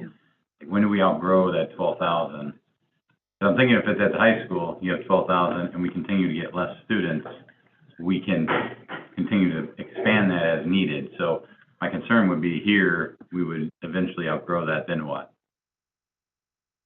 Yeah, we saw the chart where over several years, it's grown from the 36, 39 to the 57 where it's currently at. So if that kind of growth continues, you're going to outgrow the 12,000 square foot facility really fast.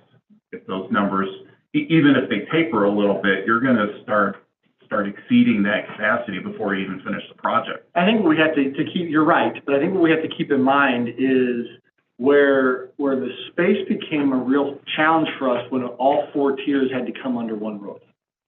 And with MCC, our tier 3 and tier 4 predominantly being there, we probably can still maintain some flexibility with the space here. However, you're right, and the high school does provide more flexibility of space in the future.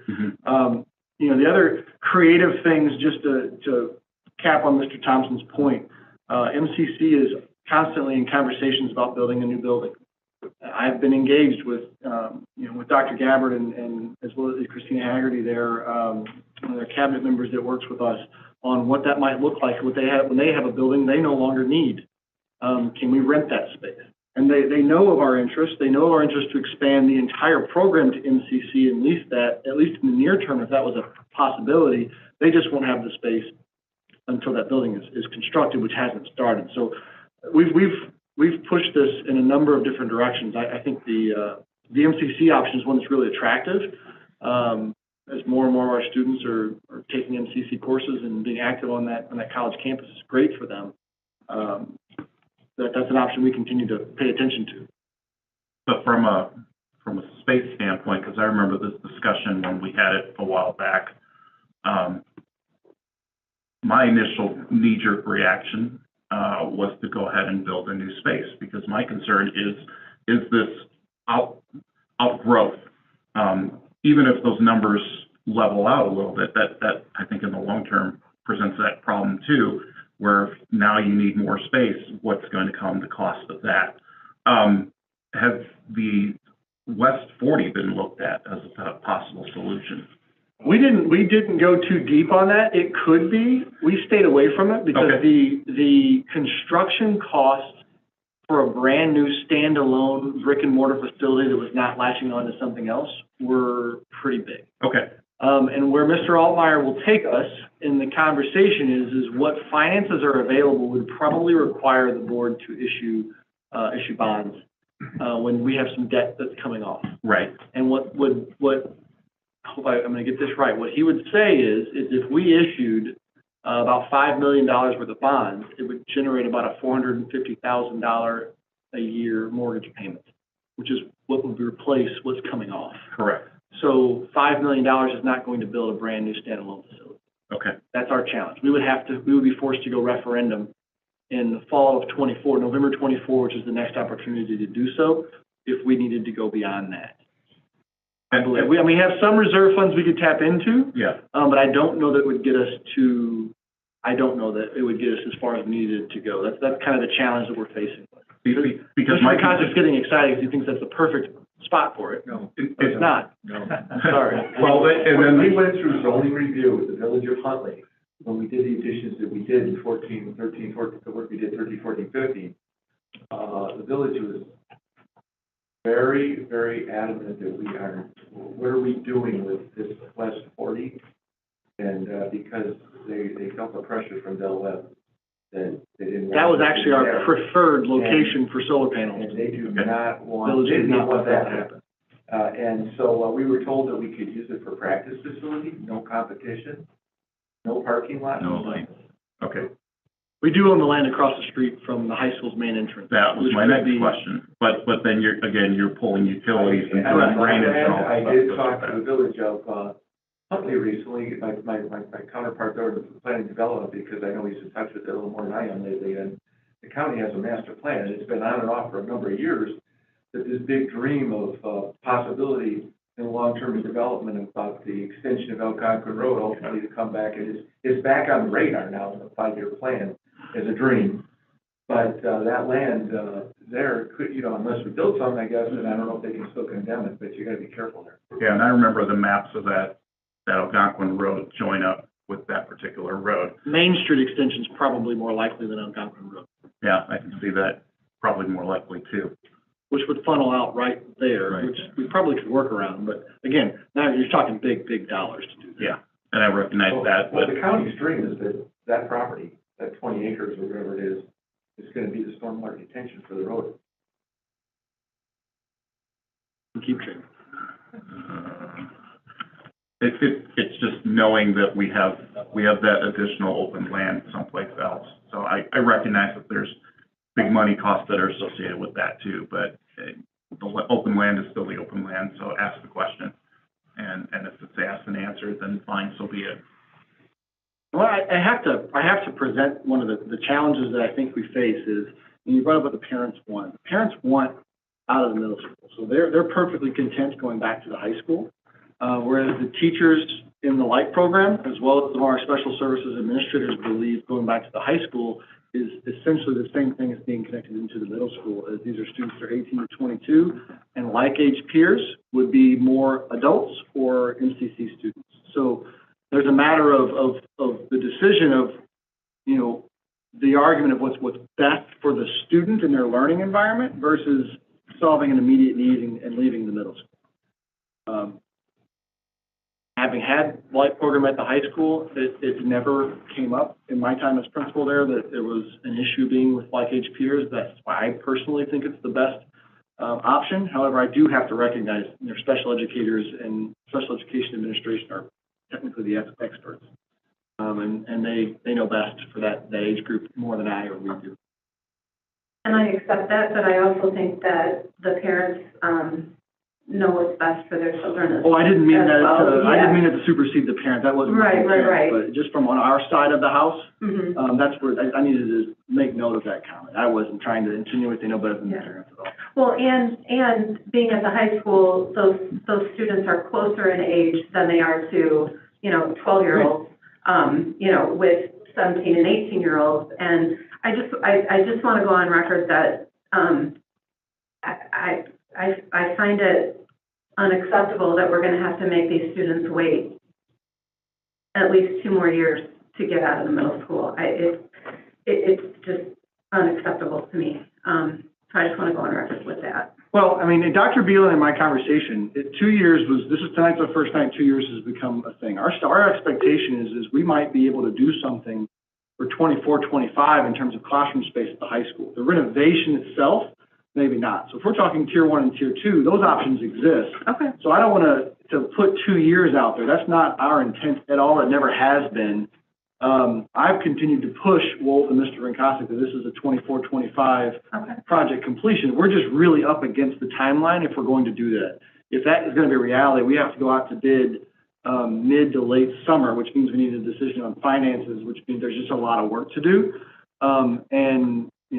The sweat will start rolling off Mr. Rikosik's forehead, I know, because that's a really tight timeline. I recognize it.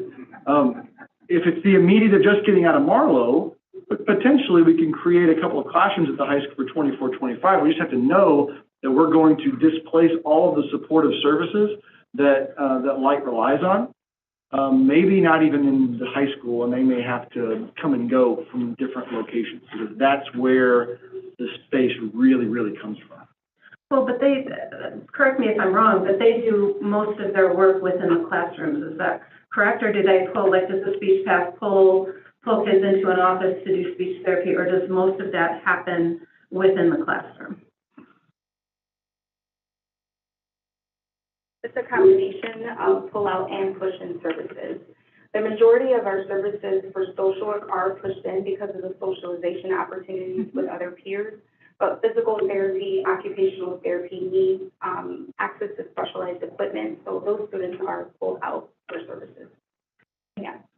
But right now, right across the common area It is. into another room. Correct. It's actually really well set up. Yes.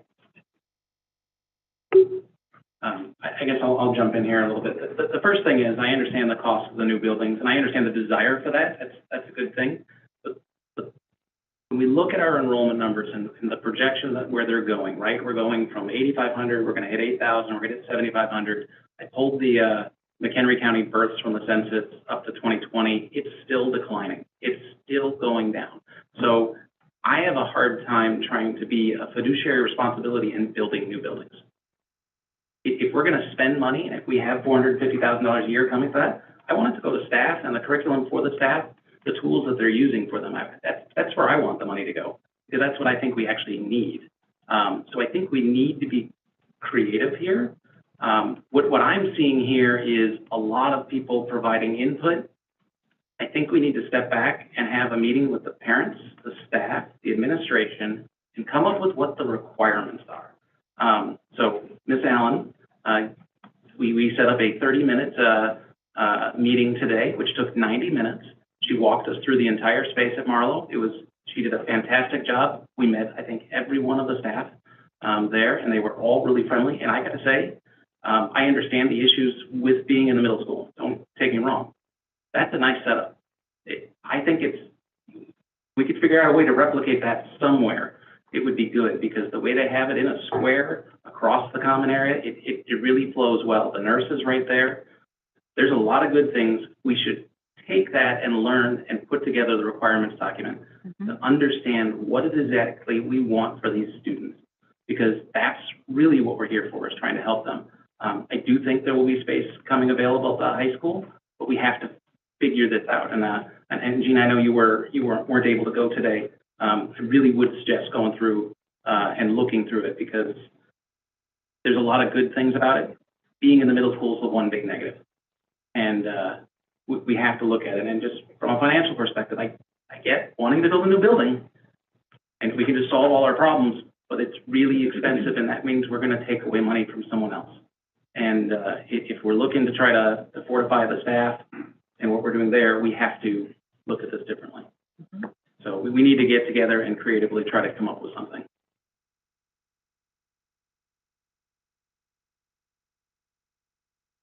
Thank you, Dr. Beelan. Thanks. Thank you, Kirsten, for being here. I appreciate it.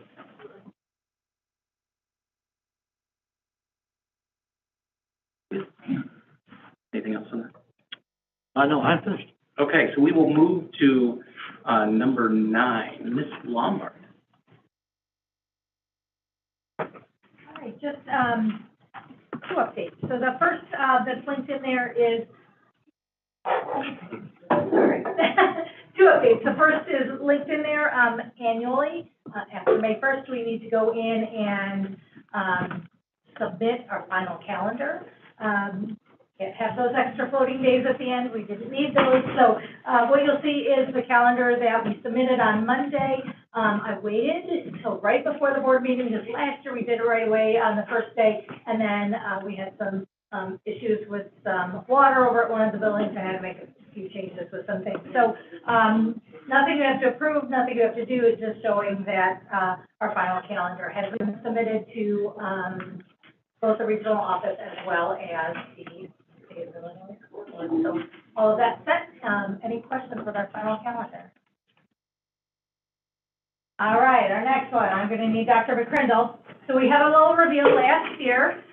We started a community-wide Raiders Read Together program across our whole community. It was a K-8 endeavor. However, we did invite our high school students who wanted to participate in that. And this year we want to kick off what we're planning and thinking for this summer. So, Raiders Read Together. Is it in the slide for performance here there? So we will reveal the book for this year is, I don't have a drum roll. It should just work. It will. So the book we are going to do is Wonder. It's a New York bestseller. It is a fantastic book with so many themes that we just find are very timely and very, very important here. And so, the next, and probably let's go ahead and skip it, it's a very brief video, but we saw some video trouble in the last one. It was just the author describing and telling why she wrote the book. Going on to the next, is so why did... Okay. No, it's okay, it just automatically. Oh, it just automatically. So why did we here in Huntley choose wonder? Everyone is unique and imperfect. Everyone deserves a chance to be accepted and appreciated and included, but most importantly, be themselves. By choosing kind, which was a major theme of this book, we realized we're all more alike than we are different, and then we can embrace that power of positivity.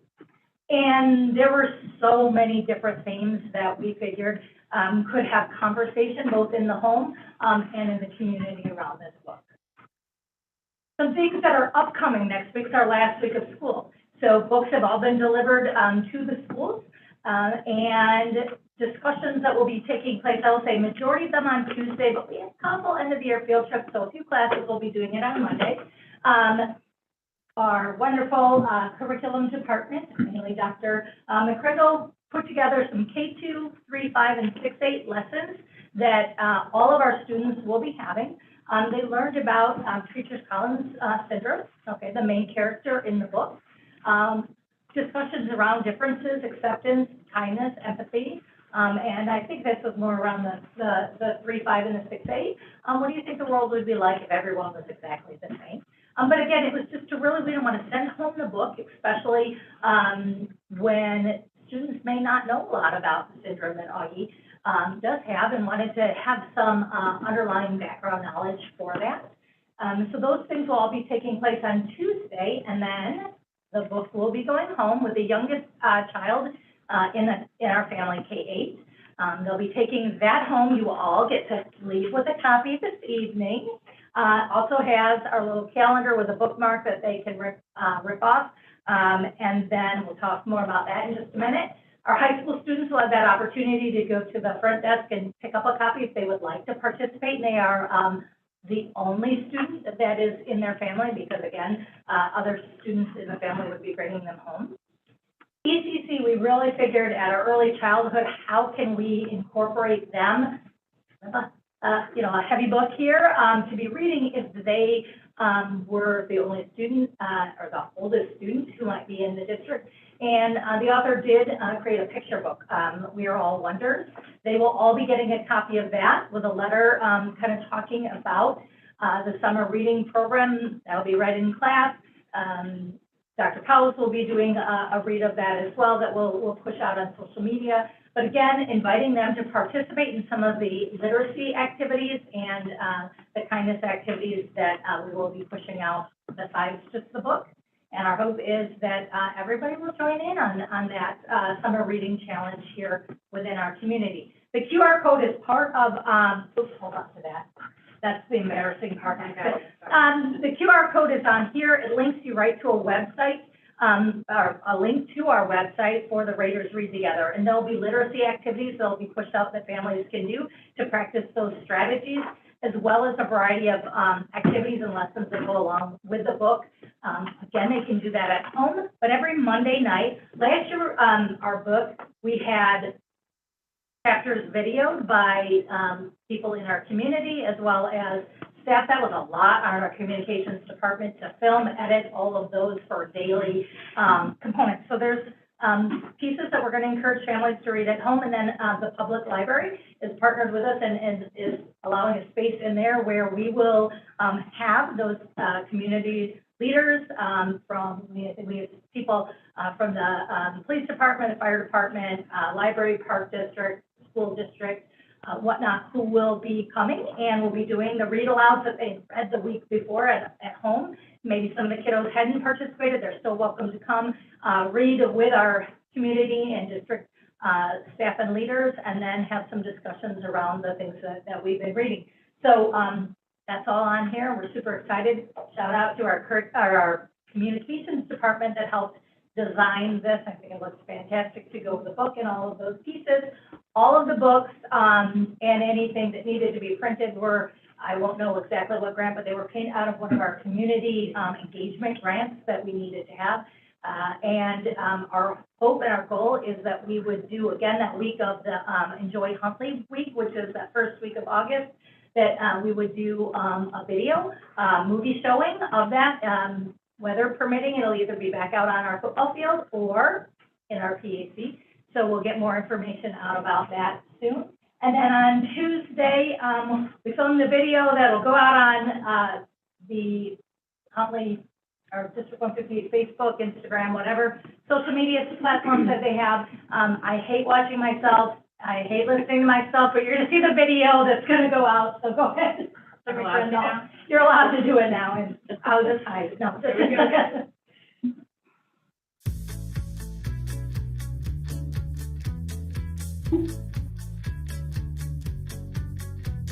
Hello, Huntley 158. We're back for the second installment of our community-wide summer reading program, Raiders Read Together.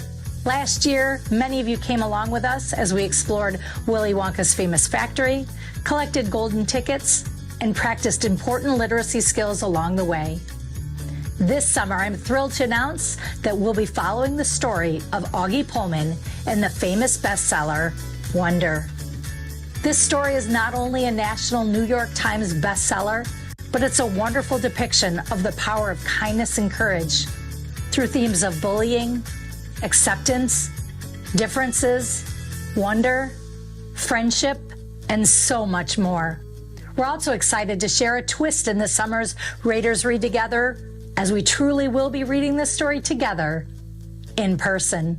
Beginning June 5th, we invite all Huntley 158 families to join us at the Huntley Area Public Library at 6 p.m. every Monday to read aloud with some community leaders, students, staff, and special guests. These read-alouds will be sections of the book you and your family have been reading together nightly. As we follow Augie's journey, we'll engage in some activities and discussion to help you spread kindness all across the Huntley area. Today, your youngest child in the district should have brought home a copy of the book and this calendar so you can stay on track with their reading this summer. Any high school student who wants to participate can go to the front desk at the high school to pick up a copy of the book. And for our youngest porcupine friends at ECC, we've sent home this picture book, We Are All Wonders, so that your family can join in the fun as well. We encourage each of you to visit our Raiders Read Together website to learn more information about kindness activities and literacy strategies that you can put to use at home. You'll also see signs posted across our community in local businesses, parks, and special locations that depict our slogan, #D158IsKind. When you see a sign, be sure to make your mark and tell us what kindness means to you. We look forward to taking this journey with all of you this summer. Go Huntley. Anything with quote? Maybe?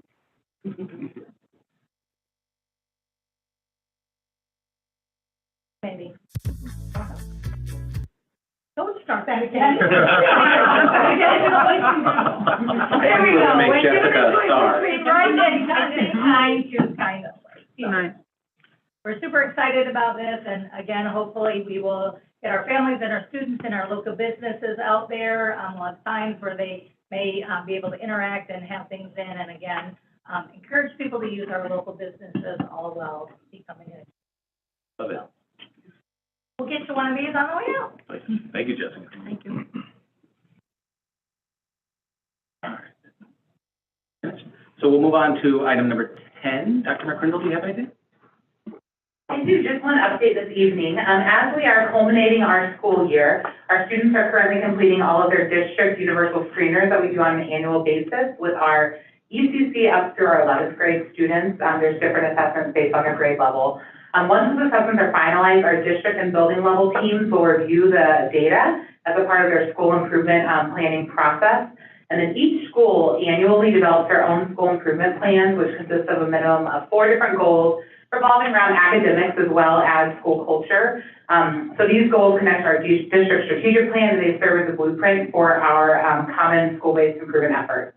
So So this summer, in June, our building and district administration team will meet together to discuss the progress that we've made on our school improvement plans, as well as look towards next school year to start to revise their improvement plans, set new goals, and then determine some specific action steps. Additionally, an update of our district's progress on our district strategic goals will be provided early in the fall. So just want to give you an update kind of on where we are with our school improvement cycle as we wrap up our year. Thank you. All right, with that, we will move to number 11, Chief Financial Officer, Mr. Allmeyer. Thank you very much. Give me 1 second while I click a few buttons here.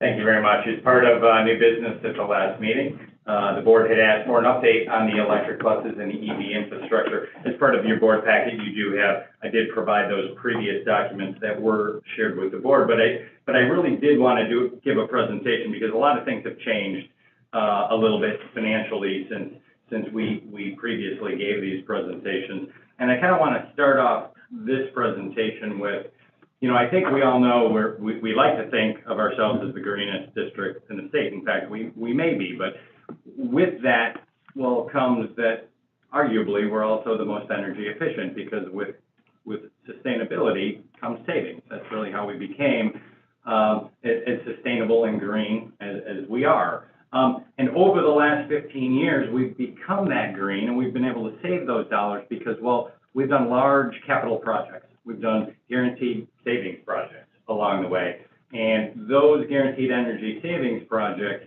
well, were multi-year projects to down the road provide the savings that we're all kind of yielding today. So I just kind of want to remind everybody that what we're talking about here is a guaranteed energy saving project. It's a large capital project, that is for sure, but it's also a project for which we feel will yield those types of savings that, well, we've already yielded with other projects and down the road. So I did want to open with that.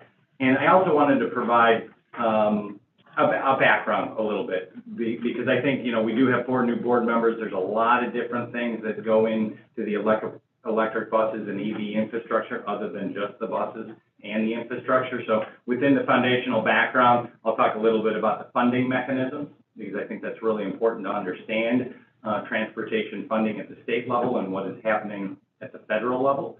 We'll look into the electric bus purchase and update.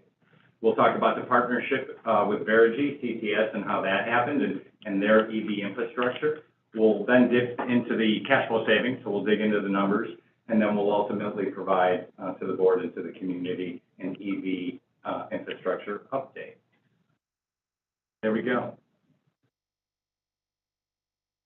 So I've got a lot of different, you know, this first slide is simply for this. I think we've all seen a lot of Teslas. We've seen a lot of electric cars on the road. Electrification is here, right? And I think there's no surprise to that. The EPA and American Lung Association, right? I think we all know that propane buses are better than, well, diesel buses. If you've ever stood outside a diesel bus or you've ever stood outside a bus stop having 20 kids waiting to get on that bus, if that bus is diesel, well, that's not the greatest thing for our kids, which is why we went to propane. And electric is obviously 1 step or 2 steps, 3 steps, even better than propane. But there is a headline on here, and that's the Lithium Valley may provide California with its next gold rush. And I'm not sure if any of the board members saw 60 Minutes 2 weeks ago, but literally, if you haven't, you should see it because within that segment, if you're not aware, out in California, well, the majority of the world's lithium is going to be coming from the West Coast. They've identified a way to mine lithium out of the ground, and they're spending hundreds of billions of dollars to build facilities out there to generate lithium in the next few years that's going to supply lithium for the whole world. And on that segment, they had the CEO from General Motors, they had the CEO from the parent company of Jeep and Chrysler, who both are making the statement that within the next 4 or 5 years, by the end of the decade, that over 50% of all vehicles, trucks and vans and passenger vehicles, they feel will be electric. So if you haven't had that opportunity to see that, I encourage you to watch that. There's an Illinois House bill, and this is probably going nowhere. I think it already died, I threw that out there because somebody, a senator passed a bill, or excuse me, a representative that wanted to make sure that, well, all buses purchased after January 1st, 2035 were electric. So that would not be doable probably. But that's what even the legislators are thinking, that these things are coming down the pipeline. So this slide is really just to say, hey, electrification is here, right? And I think we know it's here, and we're going to talk about some of the funding mechanisms that also support some of the things that we're doing.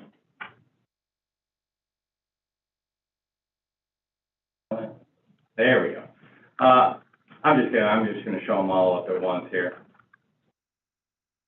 A lot easier for me to talk about. The VW settlement. So everybody's aware that we purchased, well, 4 electric buses, and those electric buses were pretty expensive, $350,000 each. But we received funding to pay for 75% of each of those buses, which reduced the cost to approximately $85,000. Our current propane bus cost, well, 2 years ago, the current propane bus cost was $115,000. So we actually saved about $30,000 per bus by receiving this VW settlement. So a lot of people thought, and I've heard that, well, they thought it was federal funds that are paying for those buses, but actually it's a Volkswagen settlement. And if you're not familiar with what happened with Volkswagen, well, they had a cheating emission software placed on all their vehicles for a period of years. So that when people took their Volkswagen vehicles to the emissions testing facility, well, it passed when it shouldn't have passed. And so the government, well, they fined them mightily, like $15 billion. And every state that had Volkswagen vehicles, and every state, of course, had Volkswagen vehicles, received a huge allocation of money, and the state of Illinois received $108 million, and all of those monies were forced to be put into a trust to be used within the state to reduce emissions within that state. So we were lucky we applied for a grant, and we were part of the very first round of funding in Illinois, where they actually used $4 million of that $108 million, whereby we received 4 electric buses of the 17 electric buses that they handed out. So that's the VW settlement, okay? But there's a lot of other funding opportunities going on today. There's the EPA Clean School Bus Program. And just a few years ago, the EPA and the federal government set aside $5 billion to hand out clean school buses across the country. And each and every year for 5 years, they're going to hand out $1 billion worth of buses.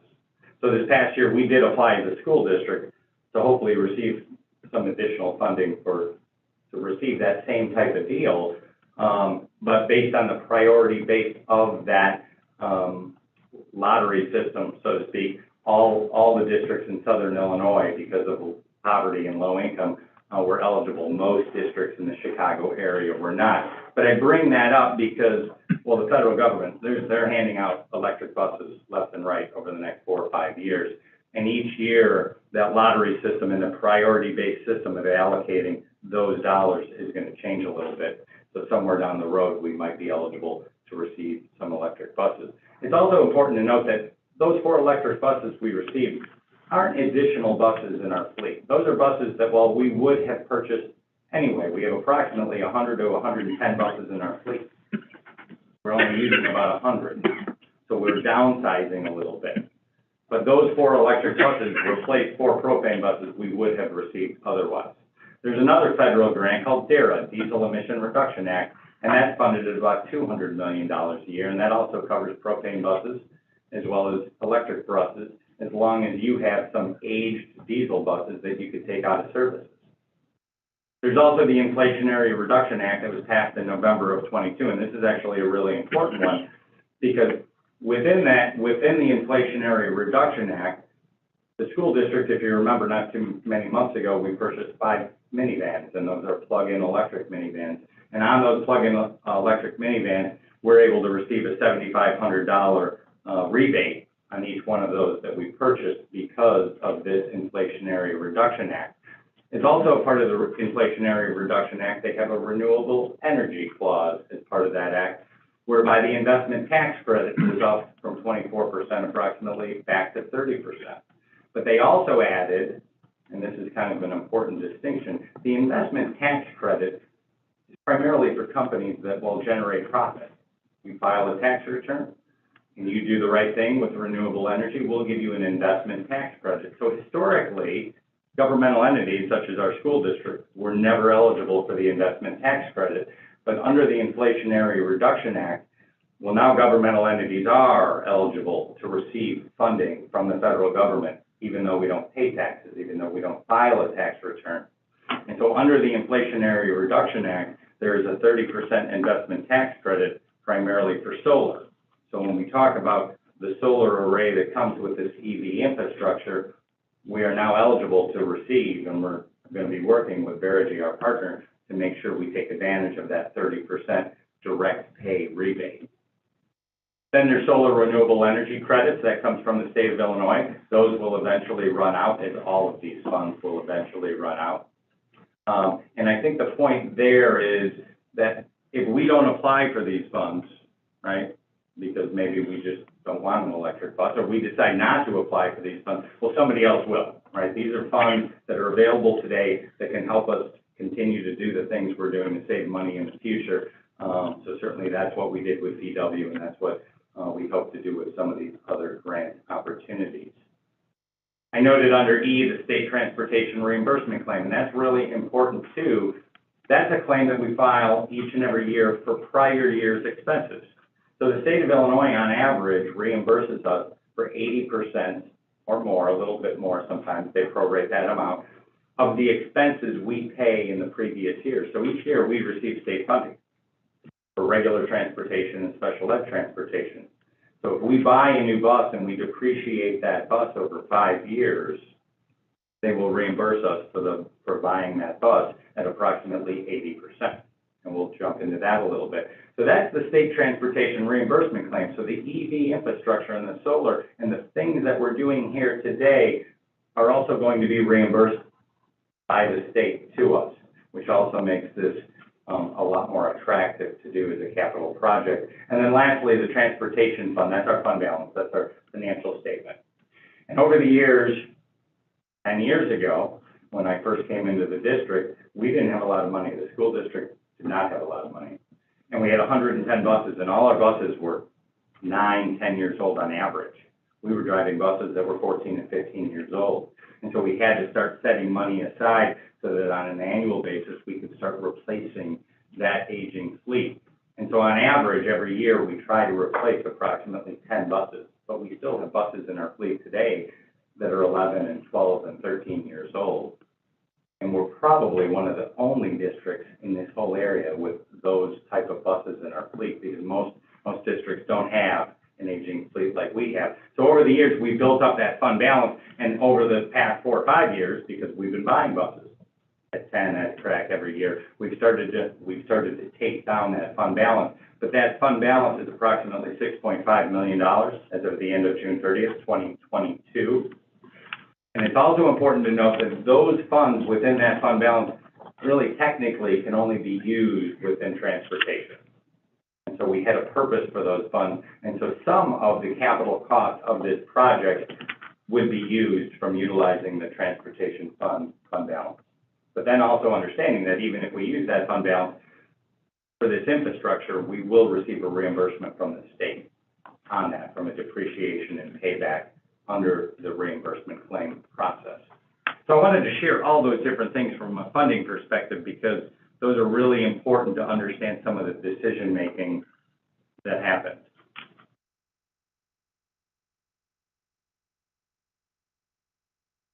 This is really just a timeline. I'm not going to read through this. This is just a timeline of what happened when we received our electric bus purchases, okay?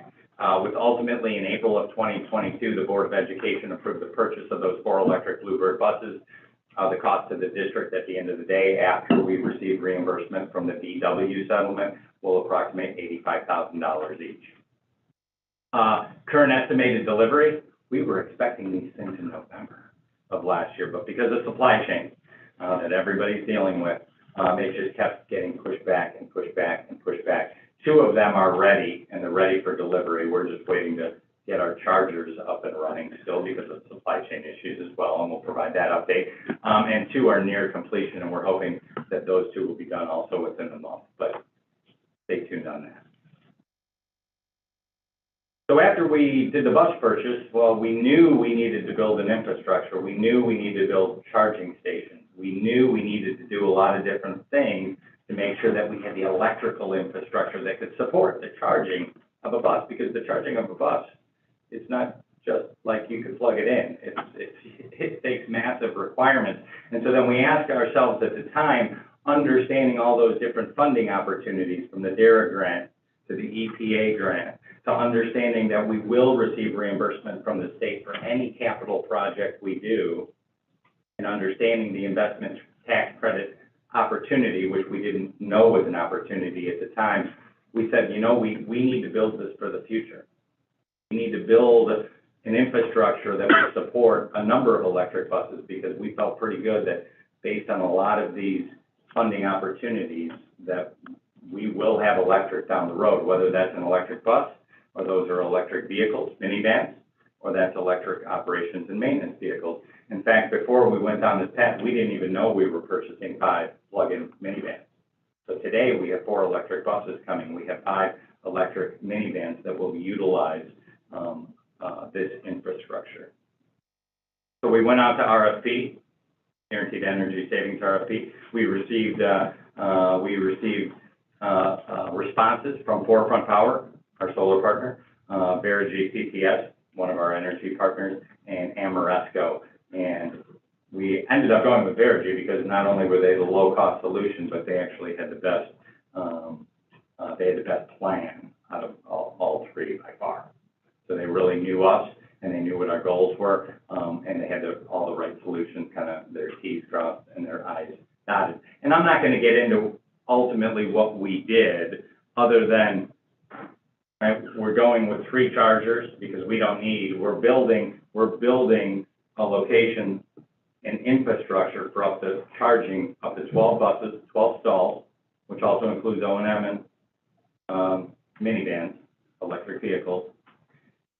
And currently, within this EV infrastructure, we're only looking at 3 chargers for those 4 buses. We might be able to use these chargers as well for our minivan, as well as a solar array that will support the charging for all 12 stalls that we're going to be building. So we're building an infrastructure so that any additional vehicle and or bus that comes our way that's electric will have a place to go ahead and plug that in and get that charged. That's just a picture of our chargers. I'm not going to go through the detail of the EV infrastructure. If the board does have any questions specifically on the infrastructure or the solar, well, we have Doug here who knows all of this stuff inside out, because he can talk electric and solar better than I. Now, this is the cash flow at the time that was provided by Verigy. Can everybody see it? I didn't think so. So I did this. So I broke it up into 2 separate pieces, and I apologize, even in the audience, this might be very, very hard to see, but I want to walk the cash flow, and there's 2 sides to the cash flow. There's the left and the right side, and this side, okay, is kind of the revenue side, the savings side, and the next side we'll get to as well, the cash, the outgoing, the expenditure side, okay? Let me go back, I'm sorry. Hey, Chris, how do I go back, because I'm pushing your left button? Oh, left arrow button. Thank you very much. Okay, so what's important to note here is you only see 15 rows of data, but this is actually a 30-year cash flow, okay? But on the bottom, I did put the total for the 30 years, because I didn't, I wanted people to be able to read this. So solar revenue, the very first column, essentially represents, well, that's the savings from solar, the energy that's being generated. So rather than us utilizing and plugging in and getting charges from ComEd, because while we're generating credits and sending energy to the grid, that's a very easy number to calculate based on the size of the solar array. Because we're using inverters with every solar, we receive from ComEd a smart inverter rebate of $48,600. The SREC column, the very next column, where it says SREC, that's the solar renewable energy credits that would come from the state. And so initially, when we rolled this out, it was estimated at the time that the solar renewable energy credits were $178,000. That's important, and we'll talk about that. Yeah, go ahead. those inverter credits and those, REX credits, everybody has been paying to accommodate customer into its, renewable portfolio standard for a number of years. And they're finally come up with a plan on how to distribute that money to incentivize these kind of improvements. So reality is that those bills, everybody's paying, your home, every business, for a number of years. Thank you. And so the solar renewable energy credits were initially estimated at $178,000, but when we went through the process of ultimately crossing our T's and dotting our I's on this process, the solar renewable energy credits actually increased to $234,000. So we'll summarize that on a later slide. The EV charger incentive, well, that's the VW settlement dollars that we'll be receiving for this project. Then we have an EV bus savings column. So that outlines, well, the savings since we have electric buses that we're going to receive because, well, we're paying lower maintenance costs, and we're not paying for diesel fuel. And we're getting free energy, essentially free electric power to run those buses. And what's also really important to note here is this is really conservative in that this cash flow only reflects the 4 electric buses. Doesn't reflect or anticipate any additional buses coming, approximately a little over $7,800 per bus in savings, times 4 equals the dollars per year here. And so that's very important to note because this doesn't reflect the minivans. It doesn't reflect any future purchases coming down the road. So we tried to build this cash flow as conservatively as we can. And when we talk about conservative numbers, well, the next 2 numbers are depreciation on the EV and depreciation reimbursed from the state on the solar, because we told you if we do this infrastructure, we will receive a reimbursement from the state. So according to state depreciation guidelines, we have outlined those costs. But the problem here is these numbers are so conservative because these are reimbursements at a 65% rate. But over the last 4 or 5 years, every year it's a little different from the state, but on average, over the last 4 years, the average proration from the state of Illinois is more like 84%, not 65%.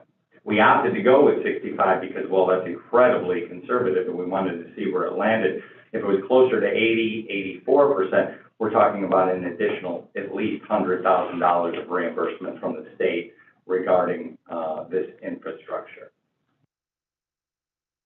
Now here's the cash payments going out the door related to the infrastructure, the EV infrastructure. We got the cash payment on the EV, we got the cash payment on the solar. And I do want to note that when we negotiated this with Verigy included a 15% investment tax credit discount. So that $741 is less than what, well, it should be because they gave us a 15% investment tax credit discount. They were going to work with us to own and operate and manage the system for the first 6 years. And for that, they would give us a 15% investment tax credit because that number is really $872.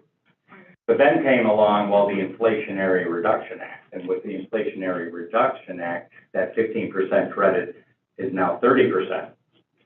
So what is also not in this cash flow is an additional $131,000 of additional savings that we'll receive as a rebate from the federal government for the solar array system. And then the last 2 represent the maintenance, $7,000, $8,000 a year cost to maintain that small solar array, which we feel is a pretty good estimate. So at the end of the day, you see a cumulative cash flow. We call that a cash flow return on investment, if you will. And you can see all the outgoing numbers, and they're netted with all of the savings on that first page you saw. And at the time we presented this, well, the break even was year 9.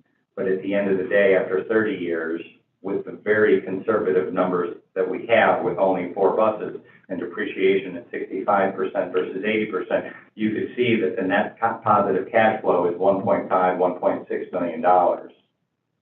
And so this is very similar to all of the different guaranteed energy savings projects we've done historically, right? It's a large upfront cost, but we know the savings we're going to yield the savings, and we've always been very conservative with our numbers.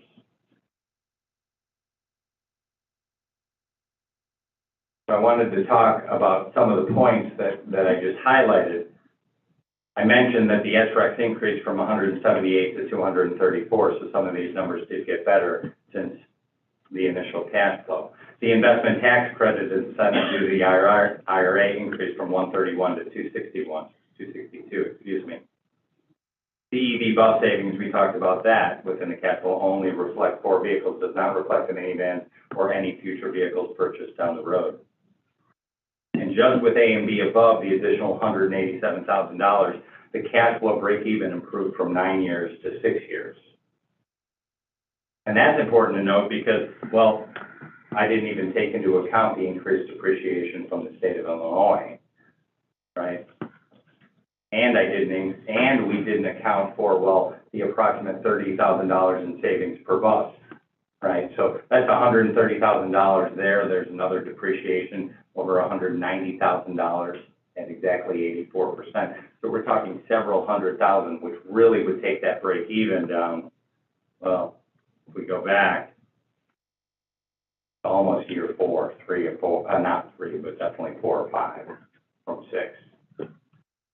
So I guess I share all this with the board because, well, I think it's important to know that I wanted to walk you through the steps of the funding mechanisms from the state of Illinois, the funding opportunities at the federal level, the VW settlement, which, by the way, there's still a lot more in the VW settlement. So on an annual basis, there's still an opportunity to continue to apply and hopefully receive an electric bus for $85,000 or less. Because I think with that lithium production that we talked about, hopefully the cost of an electric bus will be coming down.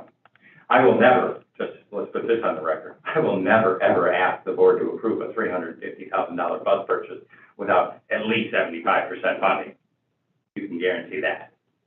So I did want to share all of those different points. I also did want to share what's not here, but we are also building, we expand our parking lot. And the expansion of the parking lot with what we need to do out there is approximately $700,000 in paving and the design from HR Green to get that done. But again, that's also going to be depreciated and reimbursed by the state at approximately 80+% over time. And we know we have the fund balance to handle that. So I did not want to leave that out because I think that's very important. But that portion of the paving project, because we're paving that whole lot out there, but that portion related to the expansion is approximately $710,000. Status update, I think I've already given you some of these points. 2 of the 4 electric buses are built, and we're still waiting on final delivery estimates on the last 2. The EV infrastructure is 93% complete. The solar portion is approximately 16% completed, with all of the inverters and solar arrays actually are stored on site here, and they're beginning to start to move dirt out there if you haven't seen, but the transportation parking lot expansion and paving is currently underway. Doug, any other update on the solar and Verigy's project plan moving forward? The latest in the progress meeting is that the solar array installation, we've passed the zoning review. We've got the common interconnect agreement. Groundbreaking for actually the solar part installation is slated for July. I apologize if it escapes me at the moment, but there's some, I apologize, I don't remember what the roadblock is. There's something legitimate that's holding them from breaking ground right this minute. But they fully expect that we're not going to be doing winter weather construction here. It'll just go pretty quick. There's not a lot to it. Thank you, Doug. And then I did want to end with this. This is a chart, okay? I mentioned earlier that not a lot of school buses have a lot of aging buses. In fact, not a lot of school districts manage and operate their own transportation department. In fact, most districts, especially districts our size, do not manage and operate and run their own transportation department. And we've never given it up, and we haven't given it up because, well, I used to work in corporate America, and if they could make money on it, well, then we could save money on it. And that's always kind of been our approach, but what's also been our approach is, well, to hang on to buses for as long as we can drive them, because, well, it saves us money. And back in the day, we had no other choice because we didn't have a lot of money, okay? So what this chart outlines is transportation spend per transported pupil, okay? And these are our benchmark districts that we measure ourselves against academically. And you can see we're right in the middle, and that number is approximately $311 per pupil. This is fiscal year 22. And I've looked back at other years, and they're all very similar in that we're definitely the lowest, which is not surprising because we're one of the lowest spending districts. But here within transportation, it's even lower than you would think because, well, we own and operate our own transportation system, and we have very, very aging buses. But the average here, which includes District 158, is approximately $638, and we're, well, less than half of that at $311. So I did want to share that because I think it's something that, well, not that I want to be proud of that, but somewhat proud that we're holding our own and we're managing our expenses, especially within transportation, pretty well versus a lot of other districts. So I did want to share that with the board and the community as well. And with that, I'll open it up for any questions. Sorry, I know that was a lot of information and a little long, but I did want to give you all that information. No, I really appreciate you putting that together. I was the one who requested it. I guess the first question is, if we didn't buy the buses and we just did the solar, how much revenue would we be getting? Well, that's a tough question to ask because we would have had to have done some type of infrastructure, and I think Mr. Rankosik would agree with me, because just bringing 4 electric buses on site without any chargers or capability from ComEd. No, don't buy the buses. Oh. Just do the solar, because when I look at your analysis, it looks like the big benefit that pushes it over is just having the solar panels and getting the revenue back. So as I would look at it, I would separate that out as, well, maybe that's just an option to reduce our costs is because we would put in solar panels and the buses aren't necessarily. I'd like us to explore more solar than we already have because we chose a position of 70 to 80% of our annual consumption when we decided to put out an RFP years ago for the large solar arrays we have. And that was done with the number one, we did some calculations on, we knew of one energy conservation measure that would be coming down the pipeline. Actually, right now, we're at about 65% complete with LED lighting conversion from the fluorescent retrofits. Yeah, I'm just looking at the revenue from the solar that was outlined in Mr. I apologize Olmer's. for the long story, but there's a method to my madness. And so we took that 10% off the top, and that only leaves 10%. And I'm very confident that as the district ages, we're just doing another project with air conditioning where we're going to shave a few more percent. And we're going to keep doing these things. Every time we go through a life cycle replacement on equipment, we just don't replace something like for like. We look at what is there out there that financially through the life cycle will cost us less that we want to do, and it's related to more efficiencies. Technology keeps getting more efficient. And we're in a position where we're using net zero metering. And technically, we can go, you know, I've said this before where I've read rhetoric that they said, you don't have to limit yourself to 100%, you know, where you're zero. Now I've seen solid written information, 110% for sure. But I don't know to go much farther than that. What the outcome would be. But I just don't think we want to go there. No, I'm just trying to break this down into parts, right? Because I think Mr. Olmer, you pulled up the slides. Was it 787,000? It would be 750 with the inverter rebate because you would need the inverters for the solar. But we would never have made that decision because we wouldn't have installed a solar array if we didn't have electric buses coming, right? We wouldn't have installed this large of a solar array to fuel 4 or 5 minivans. We wouldn't have done that. There's a huge difference between fueling the electric power, a minivan or an operations and maintenance truck versus a bus. So the solar array that you're seeing here is so that we can, electrify up to 12 electric buses on a daily basis. Right. So I can't really answer that. And I think if you're suggesting, well, we shouldn't, and I don't know if you're suggesting this, well, we were awarded $1 million, we should have just walked away from it and done it solar. Okay, well, so that's, okay, that's good. Because I'll step back, right? I think the question is, I'm just trying to understand. had we not progressed forward with the electrification of buses and just stopped at the existing grid that we put in, what's the difference by adding the additional solar panels and the buses versus just standing pat on the solar panel arrays on the different campuses? So well, I'm looking at this as if we install, there's 3 projects here, right? There's buying the buses, there's the charging station, there's pavement, and then there's the solar panels. There's 4 projects. If you looked at the solar panels alone, would that have been a project we wanted to go forward with just based on the revenue coming back?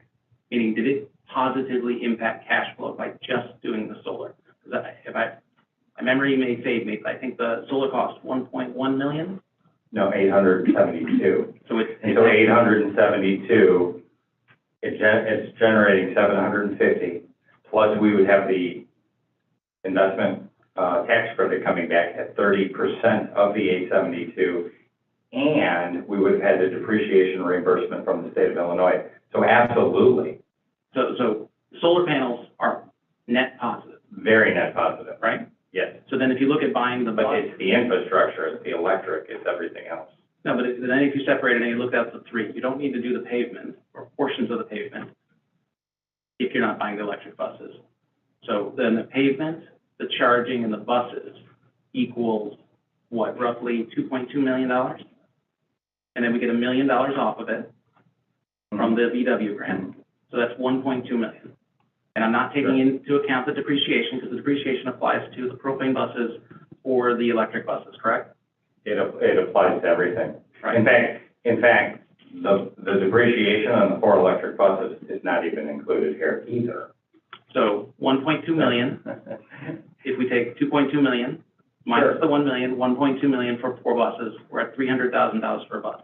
The break even for the bus compared to the propane is you get, I use 10 years on that, or if we do 31,000 there, we take that, you get 300,000, so you get 750,000 versus 1.2 million. That means we overspent by 1.5 million, or half a million. I have to see your numbers on paper, but I still think the proper way to look at this project is the way we're looking at it. That's right. This is just what I'm looking at. The depreciation applies to everything. So you should take that out or do a comparison to what it would cost for 4 and I don't want to get into, I mean, I'm being, with all due respect, obviously we're moving forward with this project. I'm just re-summarizing why we made the decision we made. And certainly I think the decision we made even is a lot better from a cash flow perspective, because this is absolutely a cash flow positive ROI. I think you need to look at it in comparison to what a propane bus would cost. That's the right way to analyze it. Because your alternative is you're going to buy a propane or an electric. So what is the cash flow? But I'm not going to buy an electric at $350,000. I've already proved that if we obtain additional funding, that the electric is cheaper than the propane by $30,000 a bus. And if we did that today, it's probably even more than $30,000, because the propane today is going for $135. No, nor did we buy a bus at $350. And nor will we buy a bus at $350. Correct. Right. So I'm just using the VW. Shoulda, woulda, coulda, but I think if we are continuing to apply for federal grants, right? Within that first round of EPA funding, I applied for 6 additional electric buses and a few propane buses.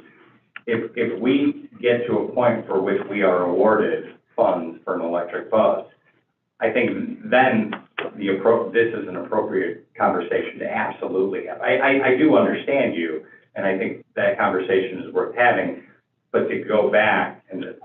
We can't go back. The buses are going to be here in 2 weeks. I understand that. I'm doing this mainly to make sure we all understand that the economics of the electric bus, and I am a huge supporter of the electrification of vehicles. Trust me, I'm a huge supporter of it. I'm not sure it's there for school buses, and I think there's risk with it, and that's what I wanted to have, make sure I understood the numbers the way I did, and I think your numbers match what my numbers are. You've got the depreciation in there, which minimizes a lot of other things, but it also applies to everything else. I would, at some point, I would love to sit down with you and go through the numbers, because you were running through them, because you have them in your head, and we can do that. Because certainly down the road, I want to be able to continue on behalf of the community and the students of the district, is to apply for federal funding for these types of projects, for sure. And that funding is different for propane buses than it is for electric buses, or is it the same? Within the EPA grant, you have the opportunity to apply for a propane bus or an electric bus. Okay. Yeah, and so I applied for both. And we get fuel with credits back. VW. We get fuel credits back for the propane, I think I've heard you say. Correct. Excise tax, not a lot, 50 cents a gallon currently, and that'll be declining over the years. All right, very straightforward question. How many buses do we have? Currently in our fleet, a little over 100. And tonight we're declaring a forest surplus that we need to remove off the lot. Okay, thanks. But the question was, how many bus drivers do we have? Oh, got it. I have a question about, how long do these buses last, the propane versus the electric?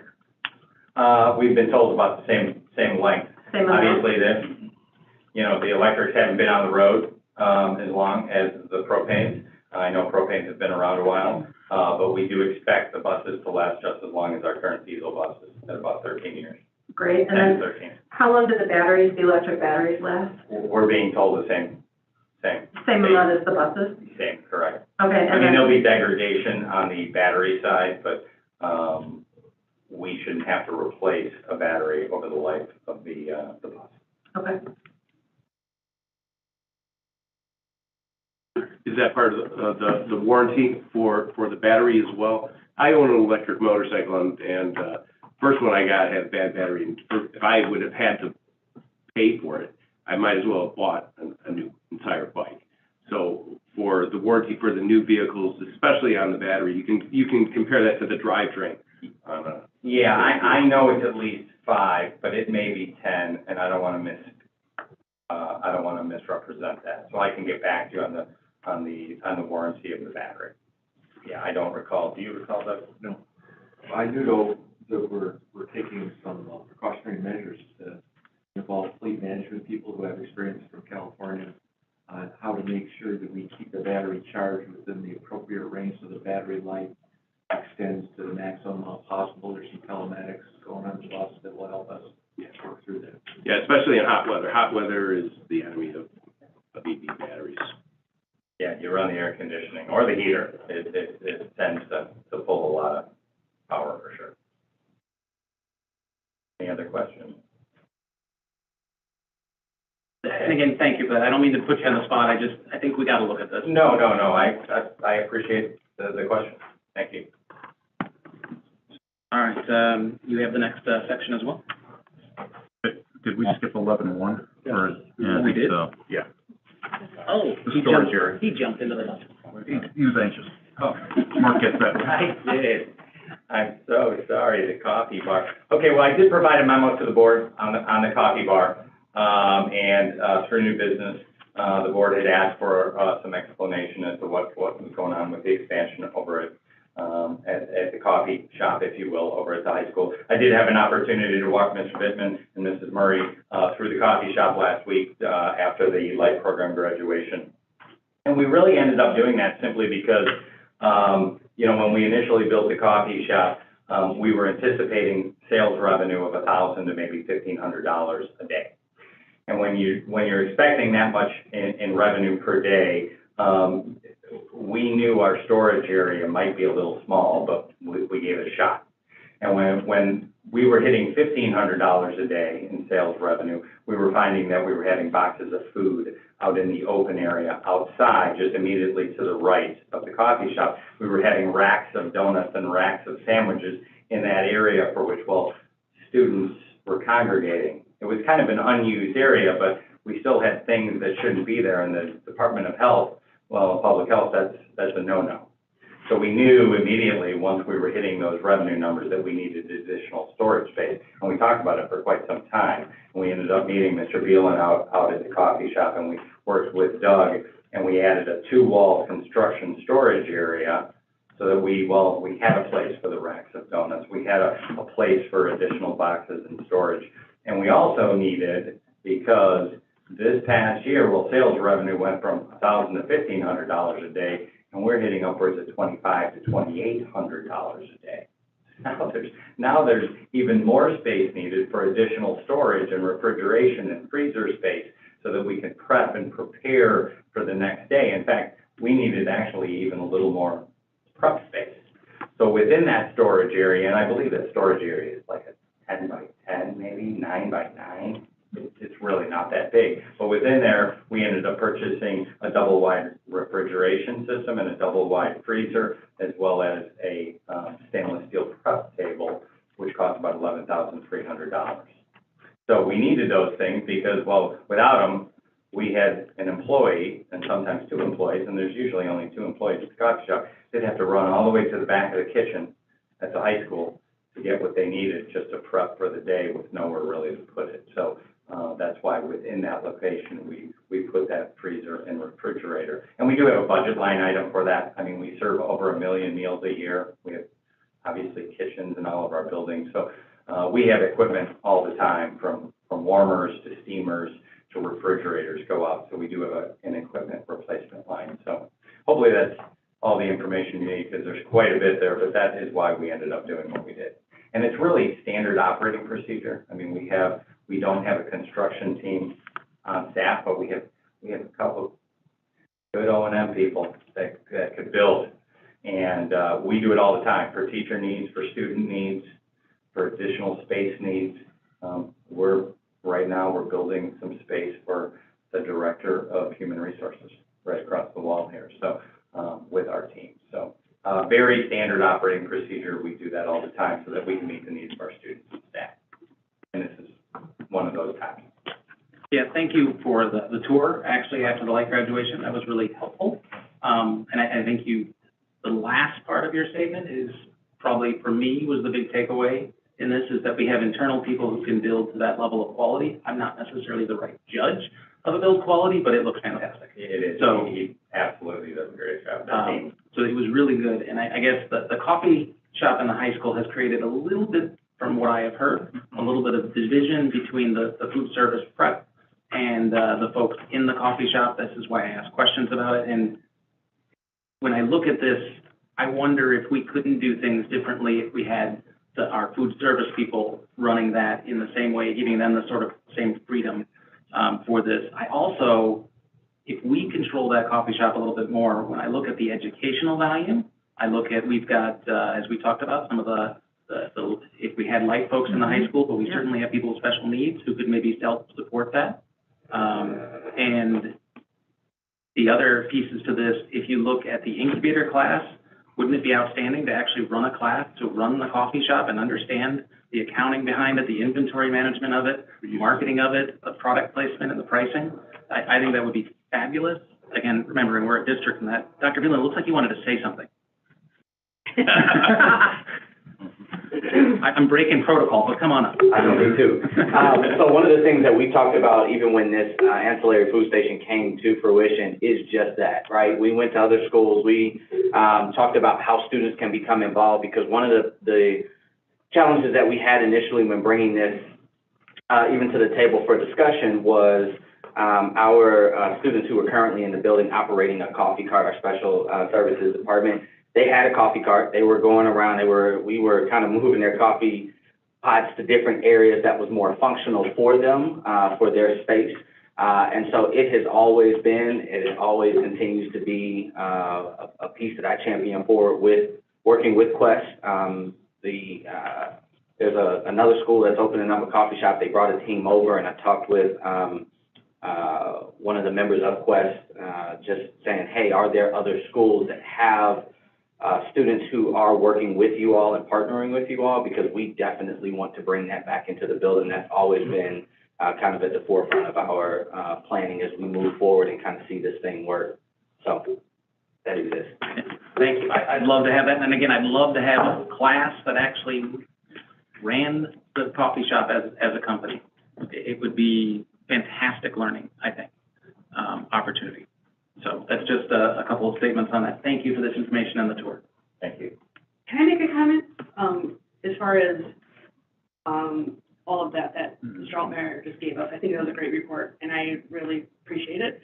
And that fell into the new business agenda item from the committee as a whole. So I just want to recognize that we didn't need to totally address it the way we did at the beginning of the meeting, too, because we don't want to have surprises. We want to have informational things for our community. I think it was fair that our president asked that last meeting, and it was fair that you got back to us. It was very informative, and I appreciate that, and I just want to put that down to the record for the new business that was added. So I don't think the flex was necessary on this beginning of this meeting, and I think it's very important to have that.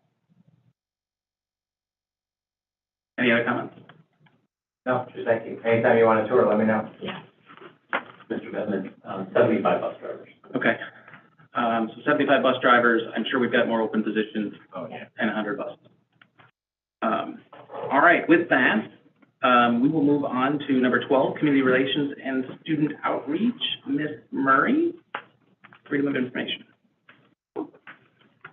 I don't have anything to report just yet, but I'm very excited to dive into whatever this role is, that involves the students in the community. I'm very excited to do so. But right now, I don't have anything to report. I'm brand new. Any questions on the FOIAs?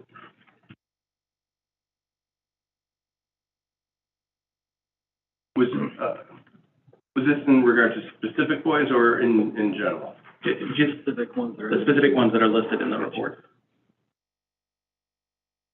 I think there were two there. One looked interesting based on the field stuff we were looking at. Might be interesting to look at that data. They were requesting the maintenance on the football field. Might be interesting to look at in regards to that. So if nothing else, we'll move on.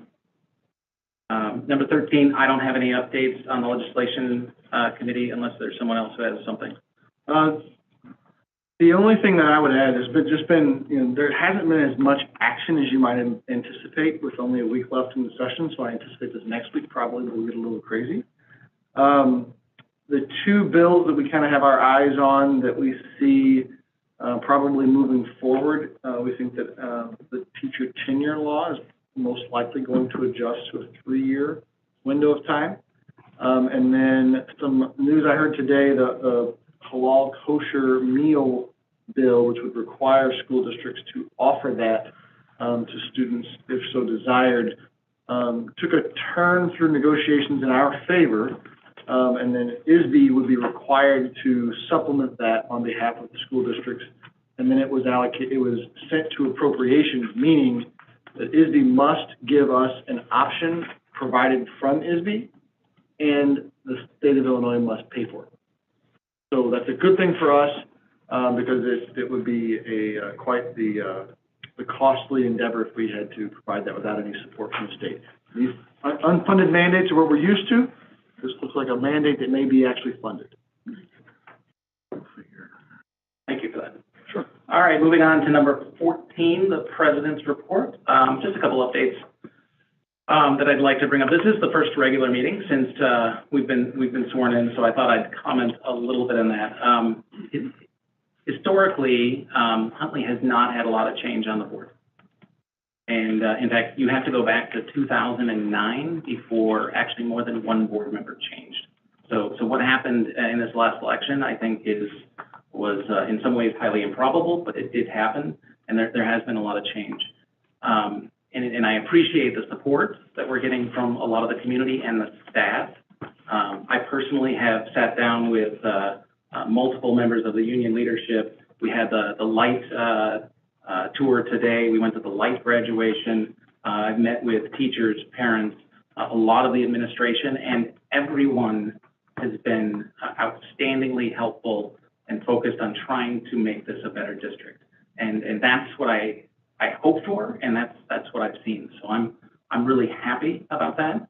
I hope people who are watching at home don't see our questions as just lengthening the meeting and actually trying to get information. And I hope, even with some of the discussions tonight, that we see that there are different opinions and they're all valid, right? So we can have a discussion about, buildings or spending and things like that. We can all have different opinions and talk about that. And hopefully we'll get to the best solution that will help the kids, because that's why we're here, is really to drive that. One more thing around the priorities. I am just one vote up here, but from a budget perspective, the message that I have from the election is that we want to hold taxation, the levy, property taxes as much as we can steady. So that is my starting point to look at that, and I think that's the message we've gotten from the community. With that, that's going to put constraints on the budget. So my priorities are very clearly staff and tools for the staff, frontline staff, and the tools for them. We need to help them move forward. That is where, if we have dollars, that's where I'd like to spend it. Secondary priorities are really around the supporting staff,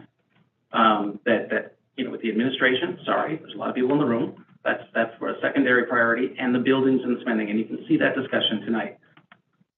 This is part of the discussion we need to have. In Illinois, we are taxed quite a bit. We know we need to focus on academic improvements in this district. And when you look at that, part of that is the environment that they are learning in schools, and that when we have turnover in the classrooms with teachers, that hurts the academic environment. And when we have discipline, which we're going to talk about in the next month, issues that are going along in the school because of behavior issues of kids and our ability to respond to it, that's something we're going to have a discussion. That is how we help the academic environment. So for me, that's my priority and focus. And I'm just trying to make that clear to everyone so we can have a discussion. It doesn't mean I'm right. It doesn't mean I'm going to win. I am one vote out of 7, but I thought it was fair to give out what my priorities are and how I'm looking at things, to be fair. So, that. We will move on to the consent agenda. I guess I'll open it up if there's any questions or comments to what I said. All right, so moving on to the consent agenda. I know there were a couple of changes. I looked at them. They looked good on the change notice, so that got fixed. Were there any other concerns with the consent agenda items? Otherwise, we'll move forward.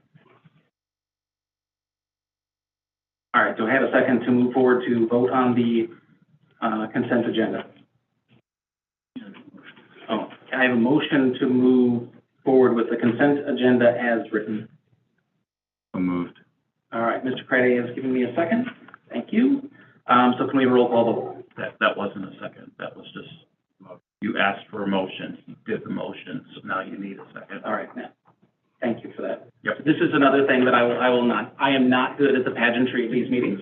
So I am hoping Mr. Troy can pull me aside. Sorry. And tell me what it is. I've done Robert's rules for a long time, and I also served as board secretary for 4 years. So a lot of that kind of stuff is second nature to me. Yeah. And it's not meant personally. It's just, I'm trying to stay within the guidelines of how we function as a board. I'm not taking it personally. This is absolutely something I'm used to running meetings, but not with such formality. Yeah. Can we use hand signals like in baseball? We gotta set those up on the side. Thompson's Rules of Order. Yeah. I second. Thank you. All right, with that, can we have a roll call vote? Mrs. Gallagher? Yes. Mr. Craddy? Yes. Mr. Troy? Yes. Mrs. Murray? Yes. Mr. Bittman, Yes.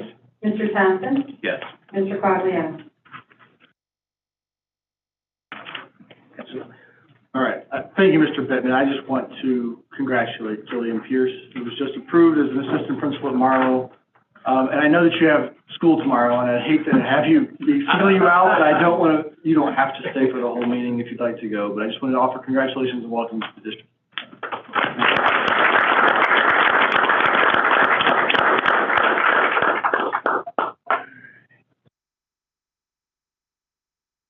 All right, so moving on, I believe, to number 16. Looking for action items, and we do have 16.1. Is that correct? Am I looking at that right? So exterior window repairs bid. Are there any questions about this or comments?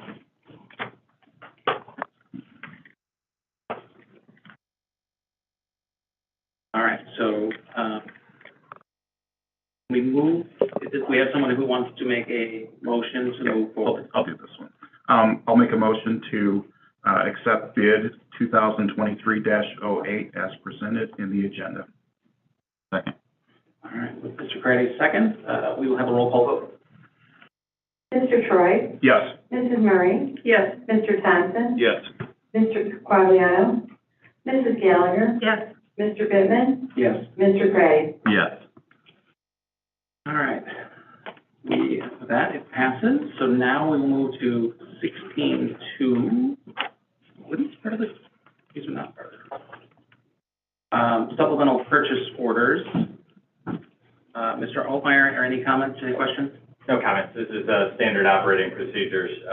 And just so you know, if you look through your supplemental purchase orders, it's usually at this meeting for which it's a large list of purchase orders, and every month we do a lot of standard purchase orders. So if you see a number of 3,000, 6,000, 10,000, we create standard purchase orders every month so that when those invoices come in, those are estimated amounts to be paid, whether it's a private facility, it might be an attorney, it might be something, but we set up that system so that bills can be paid timely from the district. So if you've ever wondered, why am I seeing all these, perfectly round numbers? Well, that's why. It's part of the standard purchase order system, and those generally show up at this meeting. Other than that, nothing else to know for you. All right, so I will make a motion to move forward for approval on the supplemental purchase orders. Do I have a second? Second. All right, Mr. Thompson, second. Let's do a roll call vote. Mrs. Gallagher? Yes. Mr. Craddy? Yes. Mr. Troy? Yes. Mrs. Murray? Yes. Mr. Bittman, Yes. Mr. Quagliano? Mr. Thompson? Yes. All right, with that, the motion passes. And we will move forward to 16.2.2 bond issuance. Mr. Altmeyer, can you give us a little color on this? You weren't. Yeah, a little color. I know Mr. Quigliano kind of updated the board a little bit at the last one. Over the last 10, 15 years, we've done a lot of debt restructuring, and as part of every debt restructuring, essentially, we pass what is called a parameters resolution. And a parameters resolution essentially gives folks on the board and myself the ability to, when we go out to bid, if you will, for bonds, right, so that we can capitalize on the market and go out at the right time so that we don't have to have a special meeting after special meeting to approve things.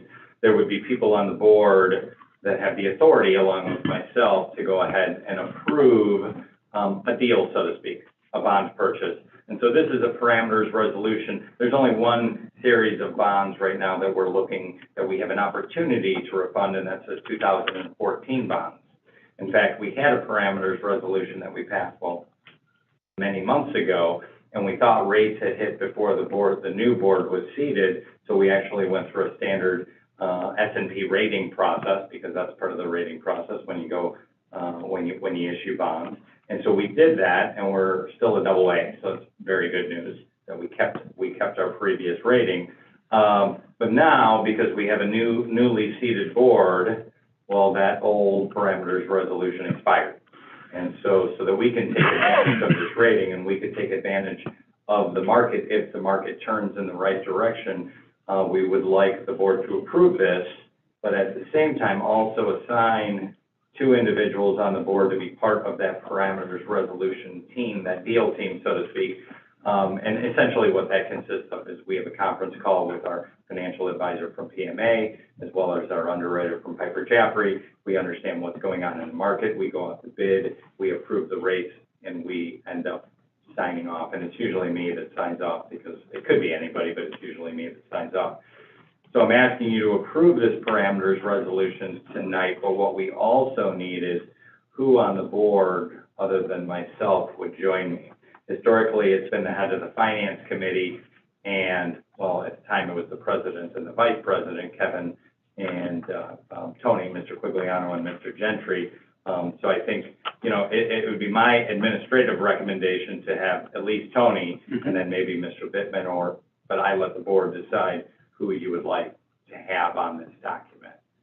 Tony's very familiar with this process. Yeah, and certainly knows the market very well. Certainly, Tony makes sense, and I'm fine being the other one. Okay. I'm certainly not a bond expert, but. So as part of the recommendation, if you could, Credit might be, but. we want to, within the recommendation, we want to approve this recommendation. and also note those two individuals, Okay. part of the stated recommendation. So we'll need to update that document, correct? Or- Yeah, I'll just handwrite the names in, and this is, I believe the resolution should be in front of you for signing. I think Mrs. Stock has provided copies for the president of the board and the secretary of the board to sign this document tonight. And I could fill in the names if you'd like. Okay, so if there's no issues with myself and Mr. Quagliano being the signers for this? Any comments from the board? Then I'll make a motion to move forward for approval. Do I have a second? Second. Thompson, thank you for that. So then roll call vote.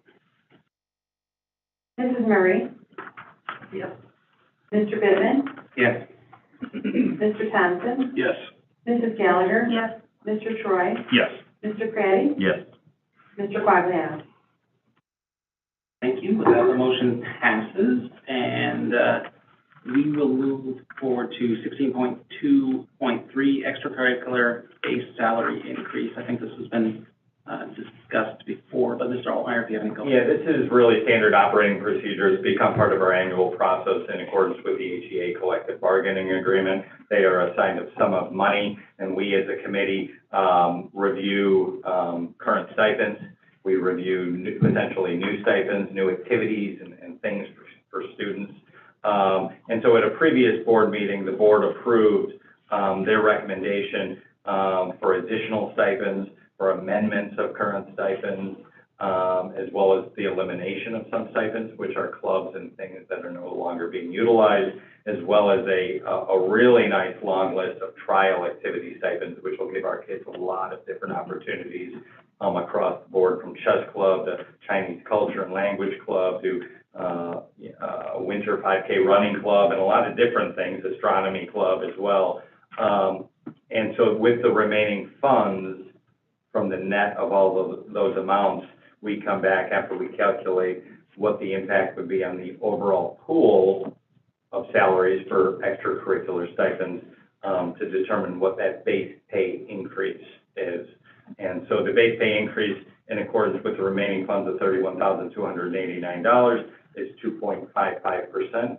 So the extracurricular committee, as well as administration, is recommending the board approve the increase in the extracurricular and athletic base salary amount by 2.55%, as noted above, and in accordance with the HEA collective bargaining agreement. Any comments? A lot. All right, with that, I'll make a motion to approve. Do I have a second? Second. Thank you, Ms. Gallagher. Can I have a roll call vote? Mr. Bivin? Yes. Mrs. Gallagher? Yes. Mr. Quagliano? Mr. Craddy? Yes. Mr. Troy? Yes. Mr. Thompson? Yes.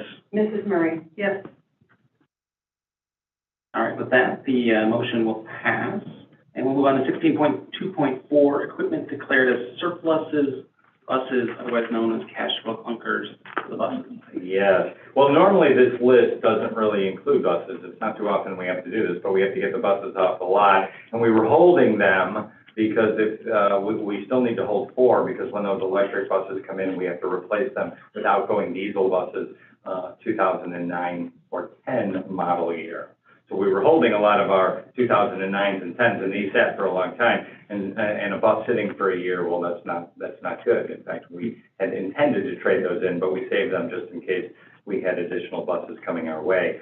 It's now cost a little too much to repair those, just to receive $1,000 salvage value on those. So at this point, we just want to declare them as surplus and haul them away free of charge from one of our bus providers, Midwest Transit, and there is a list of buses there for disposal.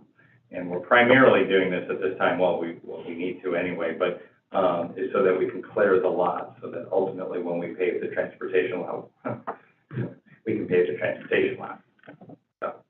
So I ask for your approval of these buses to be declared as surplus. All right, any questions?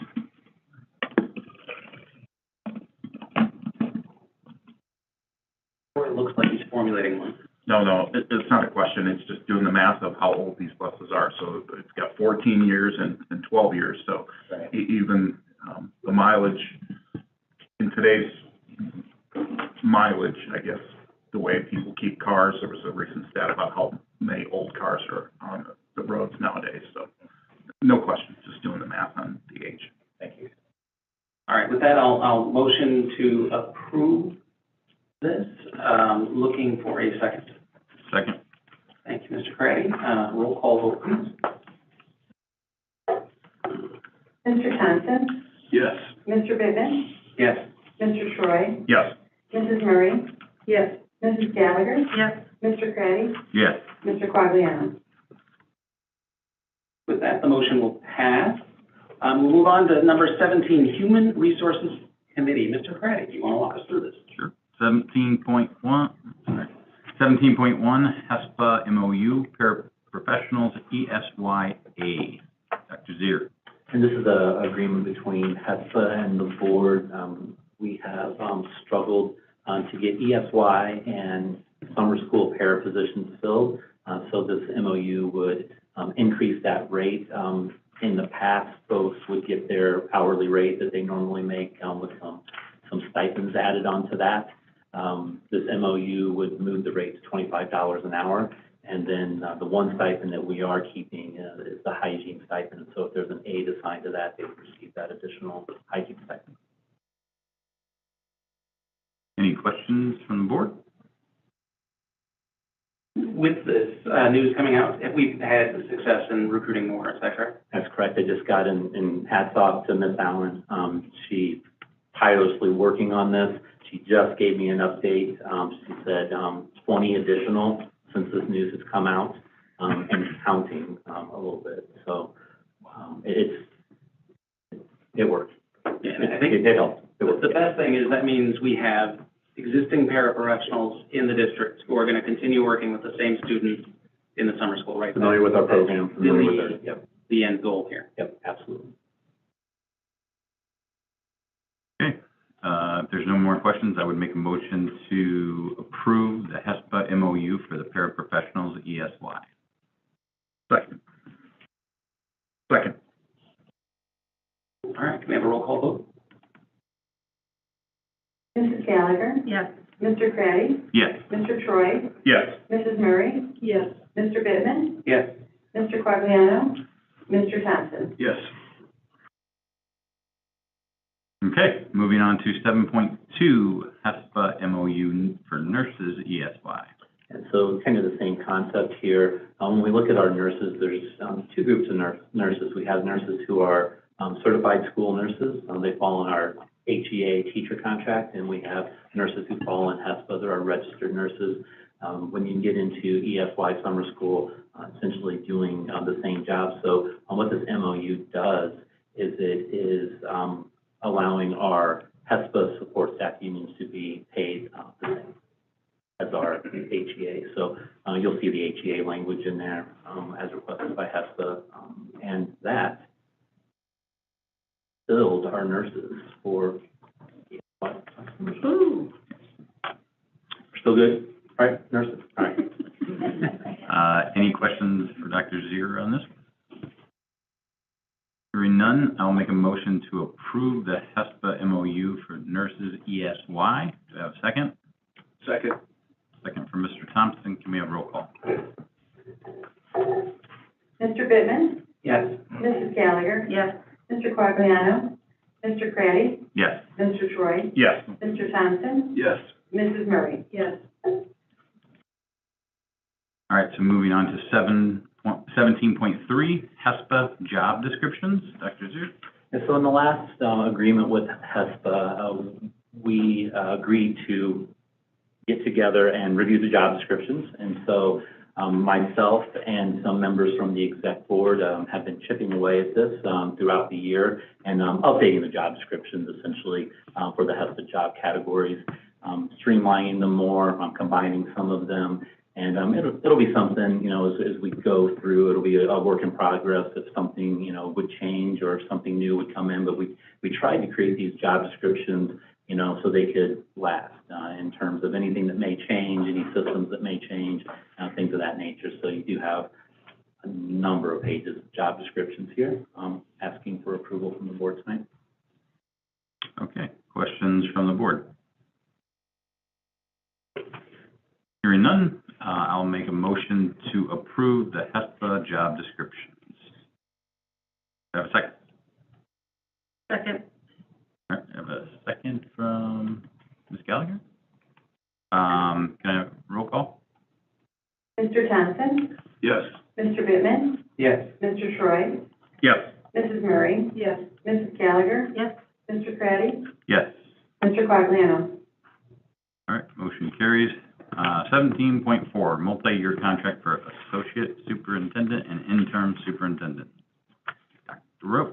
All right, so, kind of keeping with the theme of change in the district from Mr. Bittman's comments earlier, it pleases me to present this contract to the board, which will be, and we've kind of made, over the years, made a thing of quote-unquote final contracts. And this 5-year contract will bring Jessica Lombard to the age where she's eligible to retire, or years of service to the district that she's eligible to retire. And many years ago, we don't talk about Jessica's age in school board meetings, even if she takes my comments out of context. But what this contract will do is we'll solidify that Ms. Lombard is finishing her career in Huntley 158, which we all, of course, want. And then she has been gracious enough to offer and agree to serve as interim superintendent while the board finds that permanent replacement. So the contract's written in a little bit of an interesting way, providing her the contract that takes her through in her current role as associate superintendent, with a stipend that provides the authority and the proper compensation package for her to serve as superintendent for next school year. So just a comment of confidence and support in Jessica's court. She's fantastic. Enjoyed working with her so much, and I am very happy to present this to the board.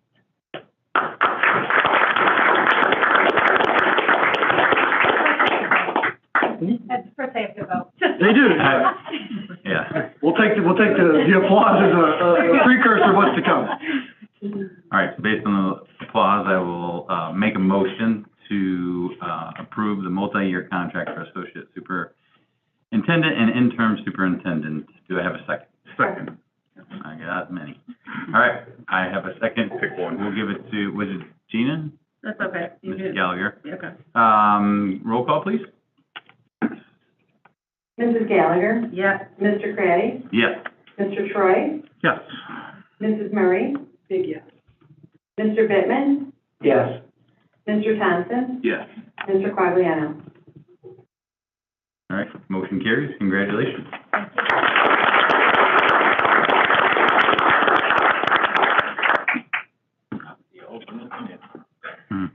Yeah, with that, we'll move to, there's one other item when we go back to the closed session. But I just want to make a comment that I think Jessica is the first administrator I met in this district when we moved here. And I've had many conversations with her. And each time I talk with her, I like her more. And I really appreciate the strong ties to Huntley. I think that's very important to have in this community. She's a lifelong Huntley person. And it's outstanding to have her to pick up and take after Dr. Rowe in this time. So I really appreciate that. All right, with that, I'm going to try to figure out the Robert Rules of Order to go back to closed session. And I think I'm going to move to remove the suspension and go back into closed session. Is that okay? Close. I'll make a motion to resume closed session, which had previously been suspended, and to suspend or to hold this at 10:20 in the evening. I will second that. We have,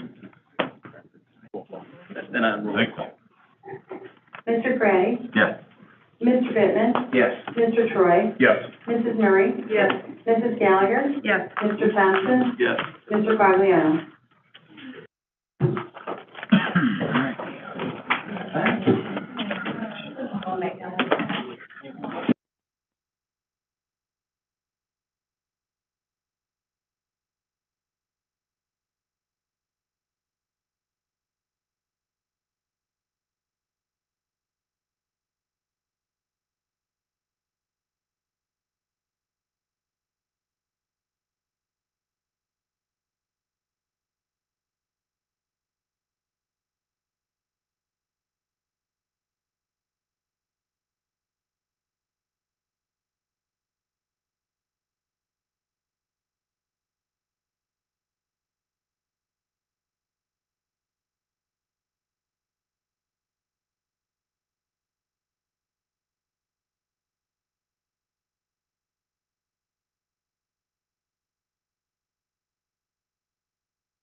All right, so we are exiting, we have closed out of closed session.